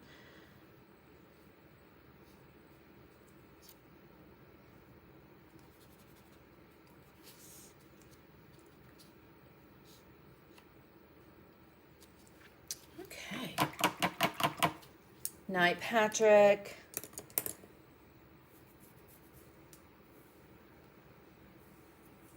Alrighty, let's come into the centers. So I'm just going to use my medium Mezzaluna brush. We are going to pick up some Plantation Pine and Payne's Gray, and I'm just going to tap on the corner. And when I go around the edge, I don't want to just make a circle. I want to tap that tip of that brush so that the edge is kind of fluffy and just not real manicured, okay? It looks like you've got a nice fluffy center there. So again, Payne's Gray, Plantation Pine. The brush is in the center of the flower, but then I'm coming out with the tip of that brush, the corner, just to get it up onto those petals. Also, when this newsletter goes out, I will put a full color picture of this with that PDF. But you'll also have the video to be able to go back and watch.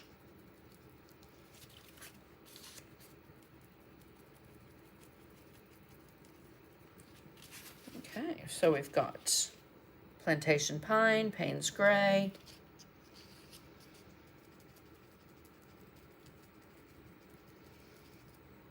Nice and fuzzy centers.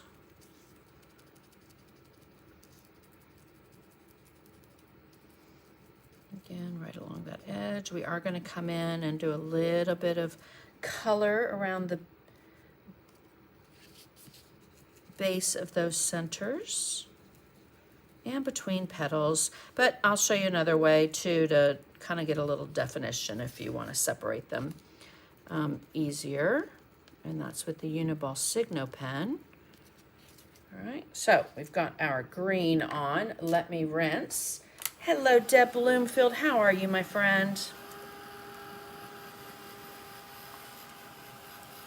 Let's just turn this sideways. I've missed seeing your name.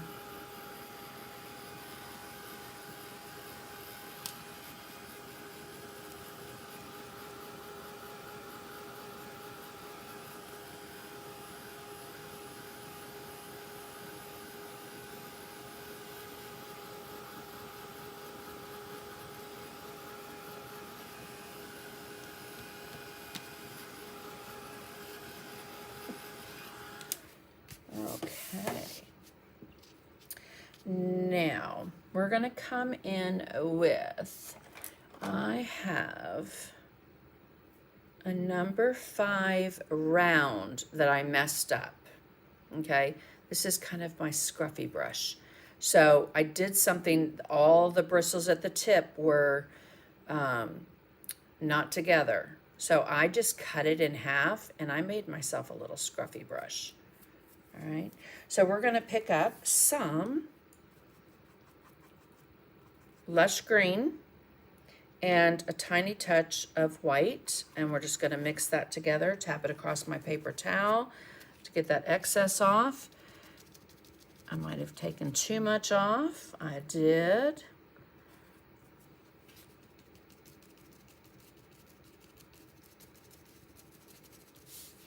Okay. So lush green, the fountain brush, the Dynasty fountain brush will work great for that as well. I just took away my little circle in the center, but we can put that back in. I'm going to a play this week. My husband surprised me with tickets to see the Book of Mormon in Atlanta. If you've seen that, let me know your thoughts. Okay, lush green, a little bit of warm white. excuse me, titanium white. I don't even have warm white out. Hello.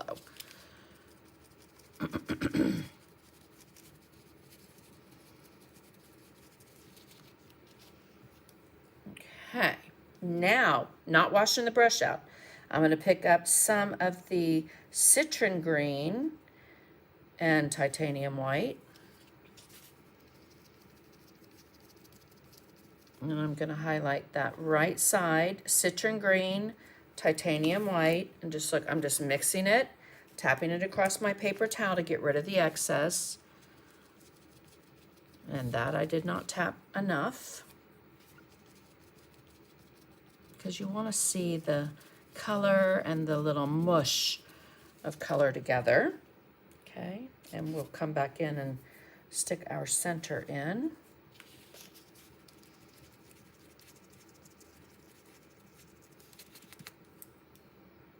Sandy. Wipe off more paint.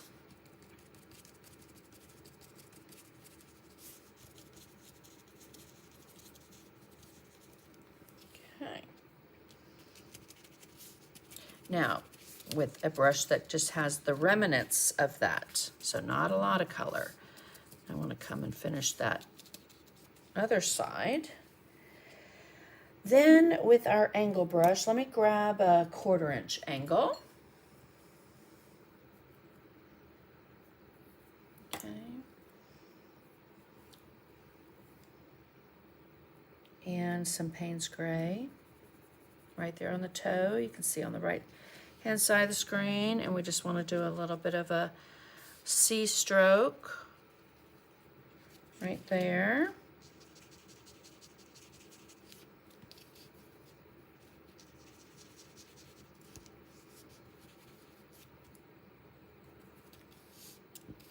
On camera, a little bit of a C stroke. Okay, and then with that Payne's Gray, so I'm going to show you 2 different ways. You can come in between the two and float that color in between the petals to separate them.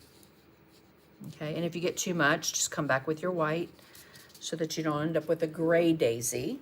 Or you can come in, I haven't decided what I'm going to finish this with, but that Uniball Signo, and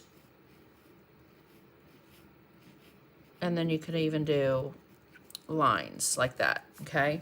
Probably not going to go over all of the petals doing that. That would take us a while, but like I said, with the newsletter going out on Tuesday, the finished picture will be there so you can see how I finished it. But I'm probably going to do that most likely.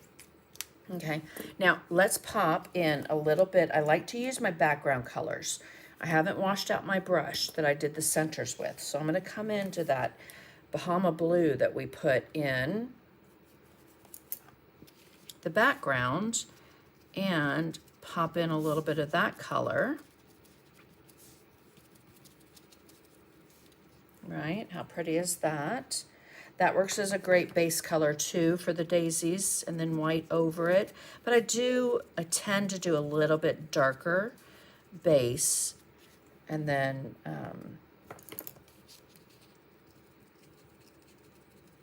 put the white over that. Okay, but I love that Bahama blue. Again, bringing those colors that you've used in your background, it's just going to add a really nice harmony to your painting, your piece. Okay.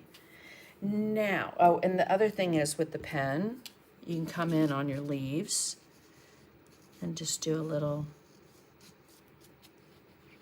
light outline. All right, I think that'd be really cool. All right, so look how lifted that daisy is right there. And it just shows you the one next to it that has nothing, how flat it is. So let me just get a little bit more of the Payne's Gray.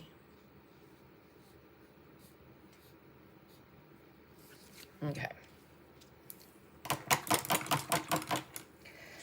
Now I am going to get out some primary blue. Okay. Little touch of primary blue. And my 3/8 angle. I'm going to pick up some of that on the toe of my angle brush. I have a little drop of water there. I need to pick up a little bit more of that. Swipe it across my paper towel just to get rid of the excess. And right here, I'm going to float that at the base of these petals. So again, it's more of a little circular motion so that if I pulled it, I'm going to get a line. This, I'm going to get some color at the base. You could do green if you don't want blue. Citron green, sour apple would be pretty. But just look how that pops compared to the other two. Love it, love it, love it, love it. Purple looks pretty. Purple looks good over the primary blue as well. Okay. And green, so if you're using like a light green, like a sour apple or citron or whatever, it's just going to look like the very, very base of those. That green from the center extends out. I love that look. Again, remember, white flowers are not white. They have colors, grays, lavenders, blues, greens, that make them have some shape. Or give them shape. Okay. This is just going to ground that center as well. If it's not moving for you, you need more water. You can do that part before you do the center. I like to have the center in though, because that's kind of my guide mark of what I'm going around. And if it's got a little notch there, I want to put a notch, you know, down into that. It's, you know, it's not just so manicured around the center. Ooh, oh, you know what? I'm getting into that Japanese ink. I'm getting into the Signo pen, which is not water resistant. So you have to seal it before you paint over it. So just remember that. If you use that Japanese Signo pen, Uniball, you need to spray it with a matte sealer. Completely forgot about that. And if you got your blue too high, you can always come in and do that. That's so funny because the other day when I did it, it did not bleed at all. Yet it did there.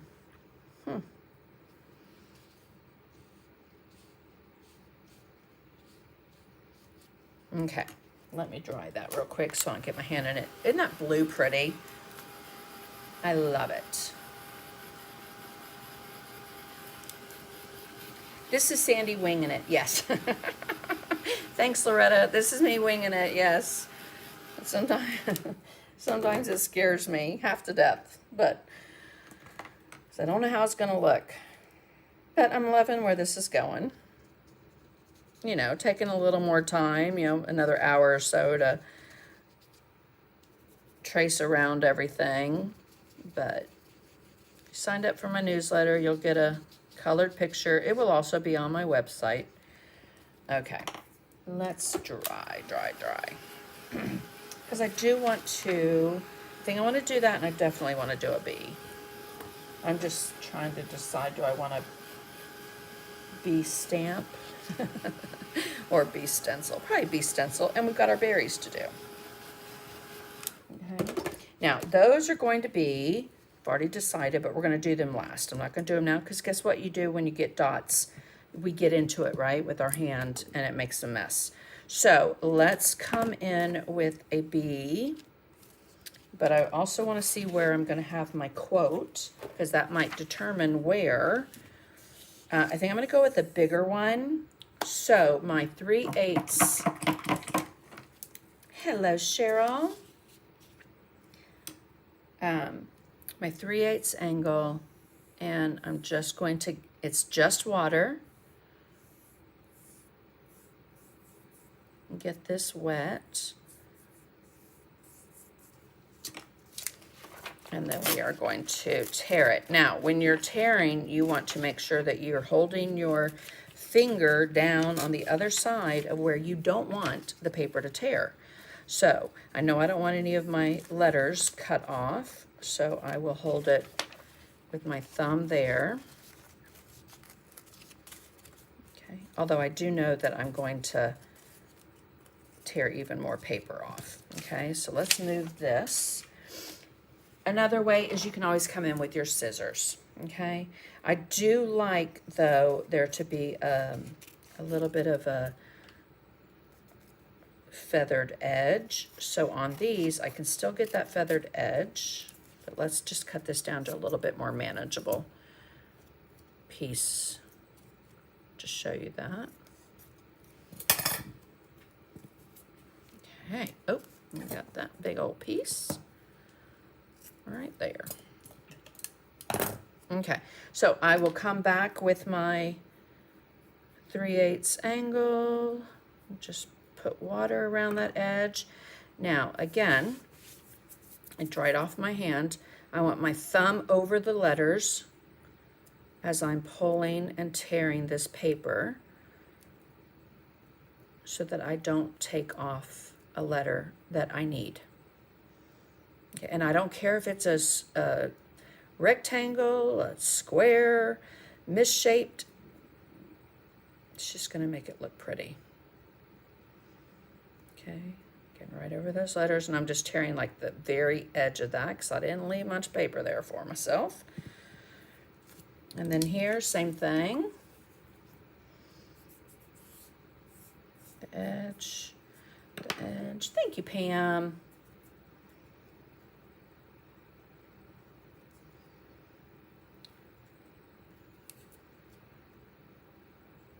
Oh, I love that, Mona. Okay, so that one, I think I will. I kind of like that it has a feathered edge, but a straight edge too.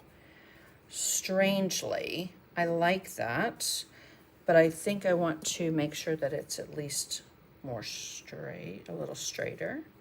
More straight, a little straighter. Y'all understand what I'm saying. It's hard to cut wet paper too, in case you were wondering. Okay, yeah, I like that. And then this, and I love this quote.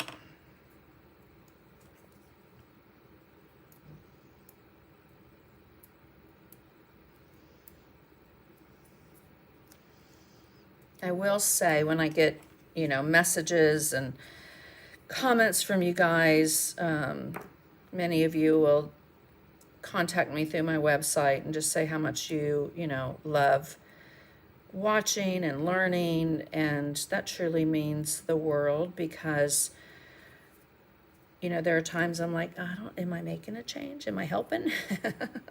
You know, that self-doubt creeps in. It's just like, kick it to the curb.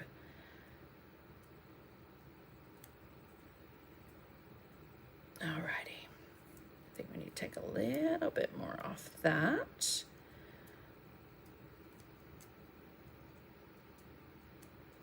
Okay, so let's move all this out of the way because I want to see where this is going to fit best on our page and then where I'm going to put the B. So we're going to be the change. I think that needs to be smaller.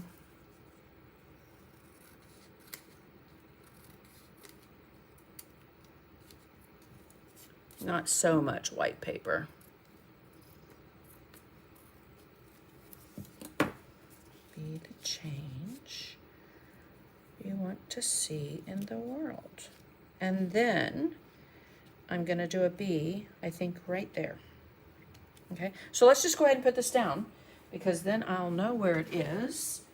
I'm going to grab my matte medium.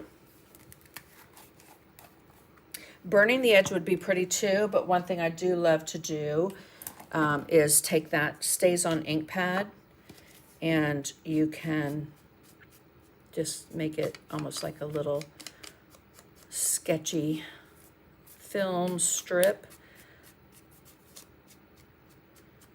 along those edges. If you've got a really nice inked up ink pad, it works a lot better.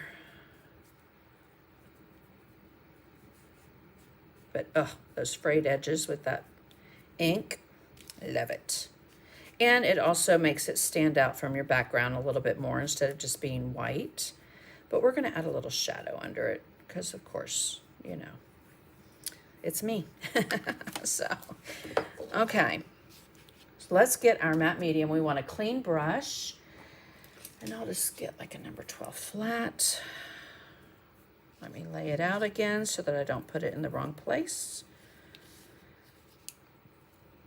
Now remember, when you're decoupaging on, you can always mist your paper to relax it a little bit. Those are small enough that it's not that big of a deal, but I'll just mist that change. See how it just starts to curl a little? So it will relax for us and lay a lot flatter for you when you mist it. Okay. Now you want to go where you're going to have your word and beyond. Get a nice bit of matte medium there. Let's make sure that's straight. Matte medium over it.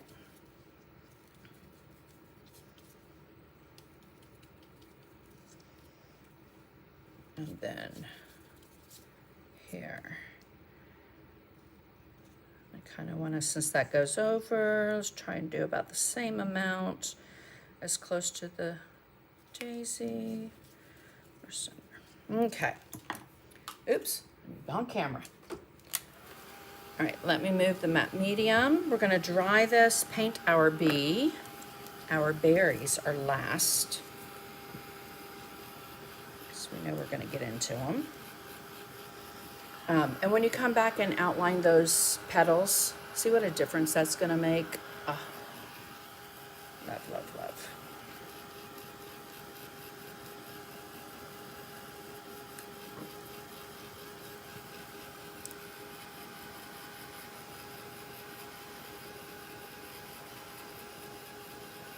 Oh, thank you, Karen. Thank you, Beverly. Thank you, Chris. I so greatly appreciate you. Aw, who's that? Virginia Hedges. You're gonna make me cry. Your influence for me is not just about painting techniques. You've inspired me to just be a nice human. You're as kind as they come. Well, thank you. I do have my days. But, you know, life's just too short not to be kind. So thank you. I greatly, greatly appreciate that. Okay, so we're going to come in with that 3/8 angle and some Payne's Gray on the toe. And we're going to come right down there, a little under there, to lift that. And then we'll come right down here, which is going to darken that edge even more. And just use your finger too. You can just kind of slide it right on over.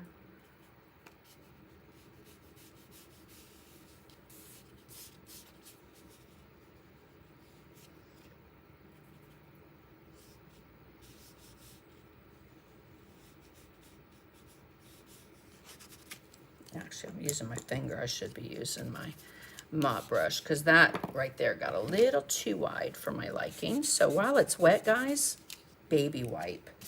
A baby wipe will take it right off.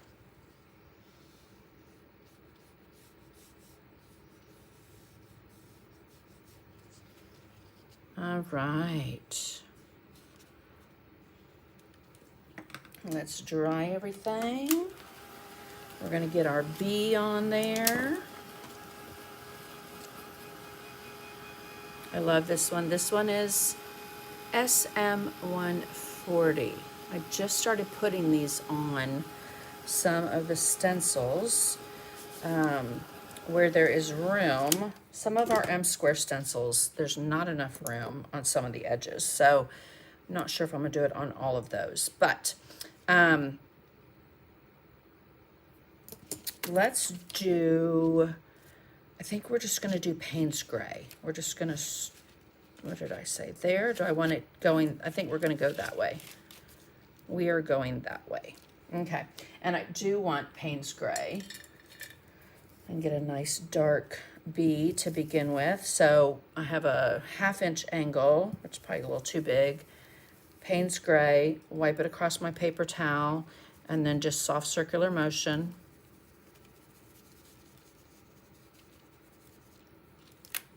Okay, now I knew that was going to happen because I did not wipe off enough. Where'd that baby wipe go? I did not wipe off enough on my paper towel. And when you don't, you get that bleed. My bad. But don't you know that there's a way to fix anything? So, that's nice to know, right? Let's get some Payne's Gray back out. I'm gonna get a dry paper towel. Do this the right way.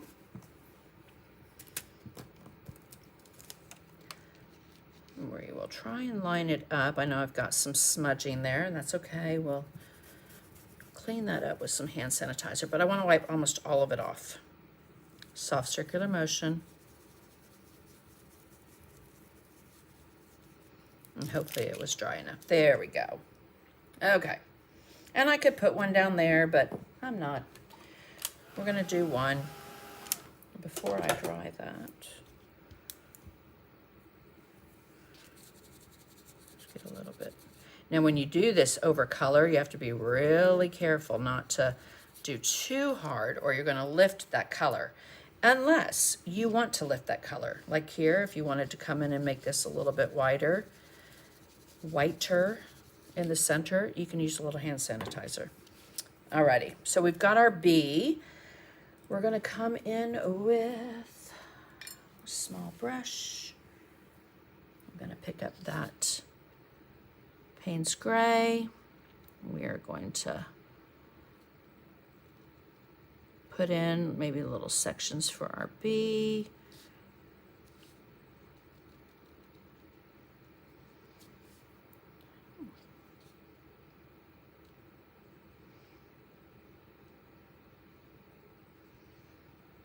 Okay, so just some lines to accentuate the shape of the bee. We'll do his little legs. Okay, dry it. Even the gray on the wings, guys, I'll show you how you can take some of that off. It's still going to give you a really nice shadow. You can see through it because it's transparent. But if you wanted to, you can always come in with the baby wipe, one that's wet, and you can pull a little bit of that color off. Okay, same thing with the hand sanitizer. You could always pull a little bit of that off. But see how that lifted some of that on the wings? We're going to go back to our number, what was it? My cast shadow brush, my number 4, with some of that Payne's Gray. And let's just go ahead and do a cast shadow right up underneath our bee so that we can lift him.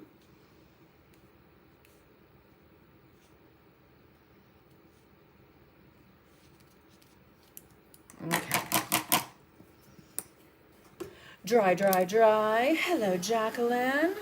Thank you, Lucy. I love them labeled too, because then you know where you got them.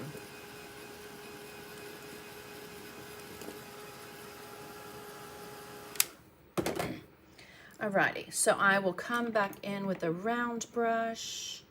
Doesn't matter which round brush, a 2, a 4. And we want to put in some, it's too high, Sandy. That's okay, I'll come back with the Payne's Gray.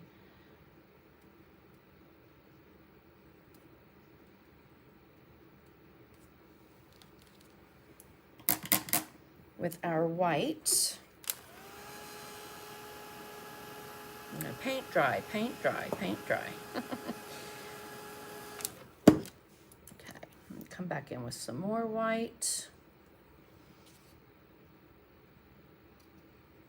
Just want to make this nice and bright for our yellow. And we used that sunset gold in the background, and that's exactly what we're going to use for the shadow on our bee, or even a little bit of quinacridone gold. Okay, so we have that Hansa yellow that we used on our honeycombs as well. So let's just go ahead and I'm tapping it in so we make a nice fuzzy little furry bee. Okay, let's dry that. Hello, Mert.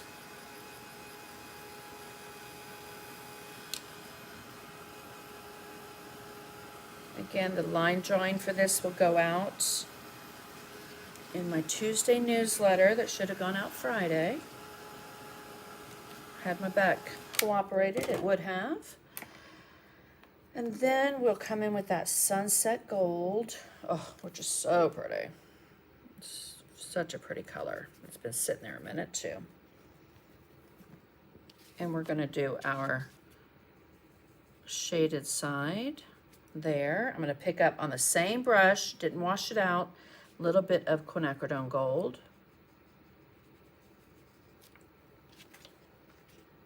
Okay. Let's dry him.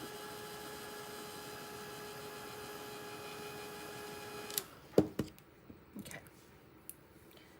And then we're going to come back with that Payne's Gray because I went a little too high here. We need to get his head back.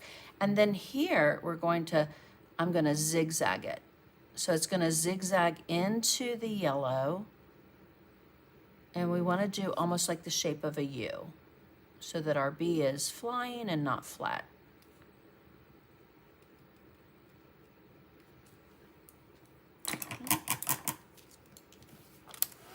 Dry, dry, dry. Thank you, Karen. I love the blue on the flowers too. Aw, thank you, Miguel. Appreciate ya. Okay, let's come in with that 4 flat that I did the cast shadows with. Do I want a 4 flat? No, I'm on an 8. I'm on an 8 flat. Get it wet. And I'm going to use some metallic luster. Okay, you can get this at Michael's. Not sure if they still carry it at Hobby Lobby. Well, actually, Hobby Lobby, I'm not sure if they carry it at Michael's. But you can get it at decoart.com. And then don't forget, you can always use that discount code for one-time 20% off. And in July, it changes from H1 to H2. All right, so I want some water in that, and we are going to paint right over those wings.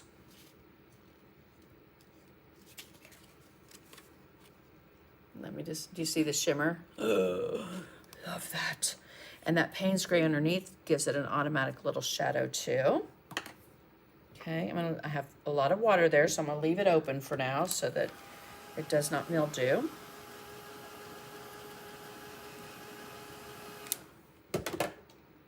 And that is dry.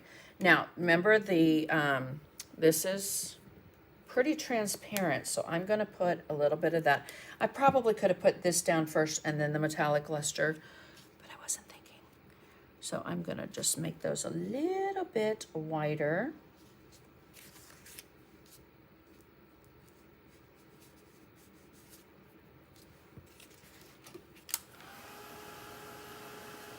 My bee head looks a little strange too. So I'm gonna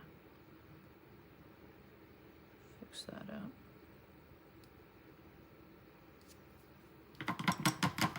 Okay, Posca pen. Posca. Love, love, love. I carry this size only on my website. It is the 0.7 millimeter. Love it. Just kind of work that in, and we're going to dot, and tap. All right, did I grab the one that's not working? I thought I threw that one away. And then just tap it. Okay, you can do the same thing on your petals. I'm gonna have to get another one out. This one's a little bit bigger. You can do little dots with that Posca pen on your daisies if you like to do those. It's very Priscilla Hauser. Okay, little accents. All right, I think I'll do a brighter little highlight on him. And do a little highlight on the wings. Okay, you could even do, although I'm going to outline them, come in with a little squiggly on your leaves just to dress it up a bit. But let's give this a little bit of a vignette look. So since I have the sketchy on the white here, I thought it would be fun to kind of put that on the edge.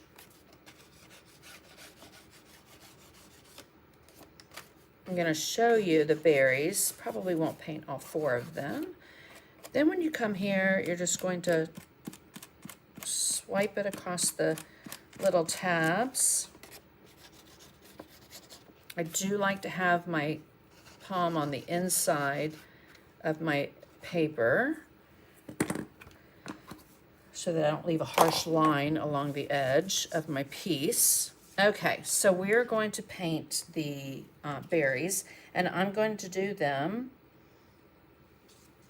with the Sunset Gold.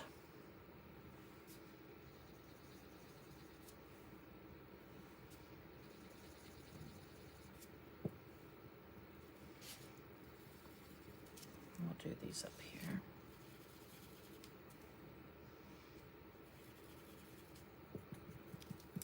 Okay, let's dry these. Hi, Yvonne.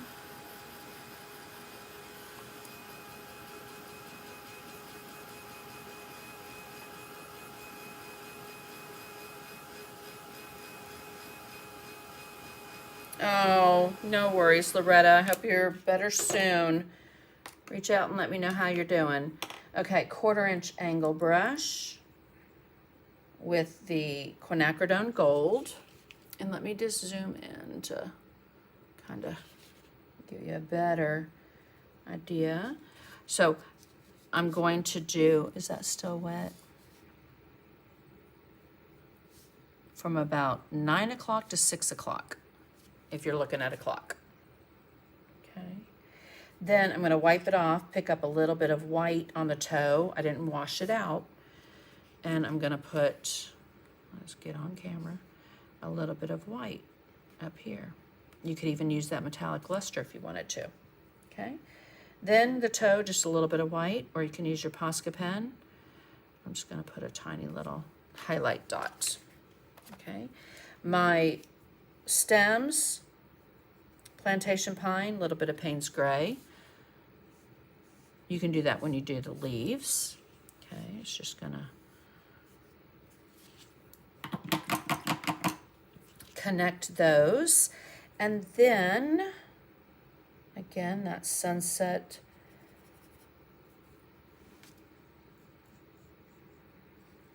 gold. And then I just wiped my brush off, quinacridone gold over that. Wipe it off, pick up some white, work that in on the toe of the brush. Get a little highlight there. You could even, because it's got a little brown, if you needed a highlight on your stems, you could do that. And then back into the white with just the toe of the brush for a little bit of a highlight. Okay, now let me zoom out. What I have not, oop, that's way zoomed out. What I have not added, let's move in just a wee bit. That's very out of focus. Let's do some splatter. Okay, so I'm gonna use my 1-inch oval encaustic that I glittered up. We will pick up some quinacridone gold with a lot of water in my brush, tap it across your paper towel, and I'm just gonna come in and splatter here and there, but not everywhere. So kind of think of like a triangle, 3 different places. Rinse that out. I'm gonna pick up some Payne's Gray, again on a very wet brush, and I will come into a couple different places. Anywhere you don't want it, you need to get it off while it's wet, okay? But what I do like is to come back in with a dry paper towel, lightly touch it to get that stained, splattered look versus heavy, heavy splatter. Okay, so what happens is you get some light and you get some dark. All right, love, love, love that technique. All right, guys. So again, I will, quinacridone gold looks much nicer than the gold I have. Isn't it amazing to watch Sandy take a simple piece of paper and turn it into a piece of art? Thank you, guys. So greatly appreciate you. Who would ever believe how this started would end up? Aw, thank you, Linda. I appreciate that.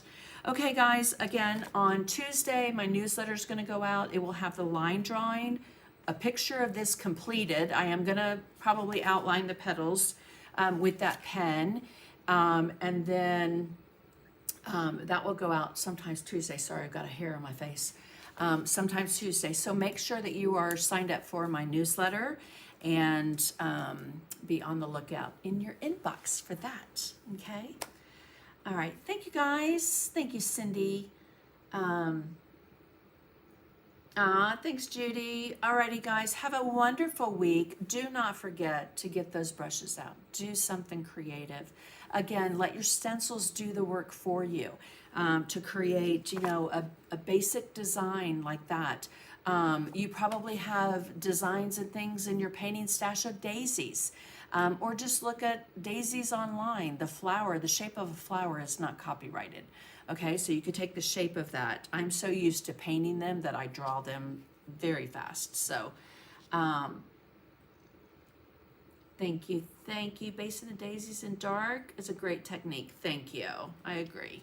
All right, guys, get those brushes out. Do something creative. If nothing else, base coat a piece. That momentum is going to get going, and before you know it, you're going to be painting. All right? Have a great one. I will see you guys next Sunday. Again, not exactly sure what I'm going to be doing, but we'll do something fun. All right? And then also don't forget to leave a little sparkle wherever you go. Happy painting, guys. See you next Sunday.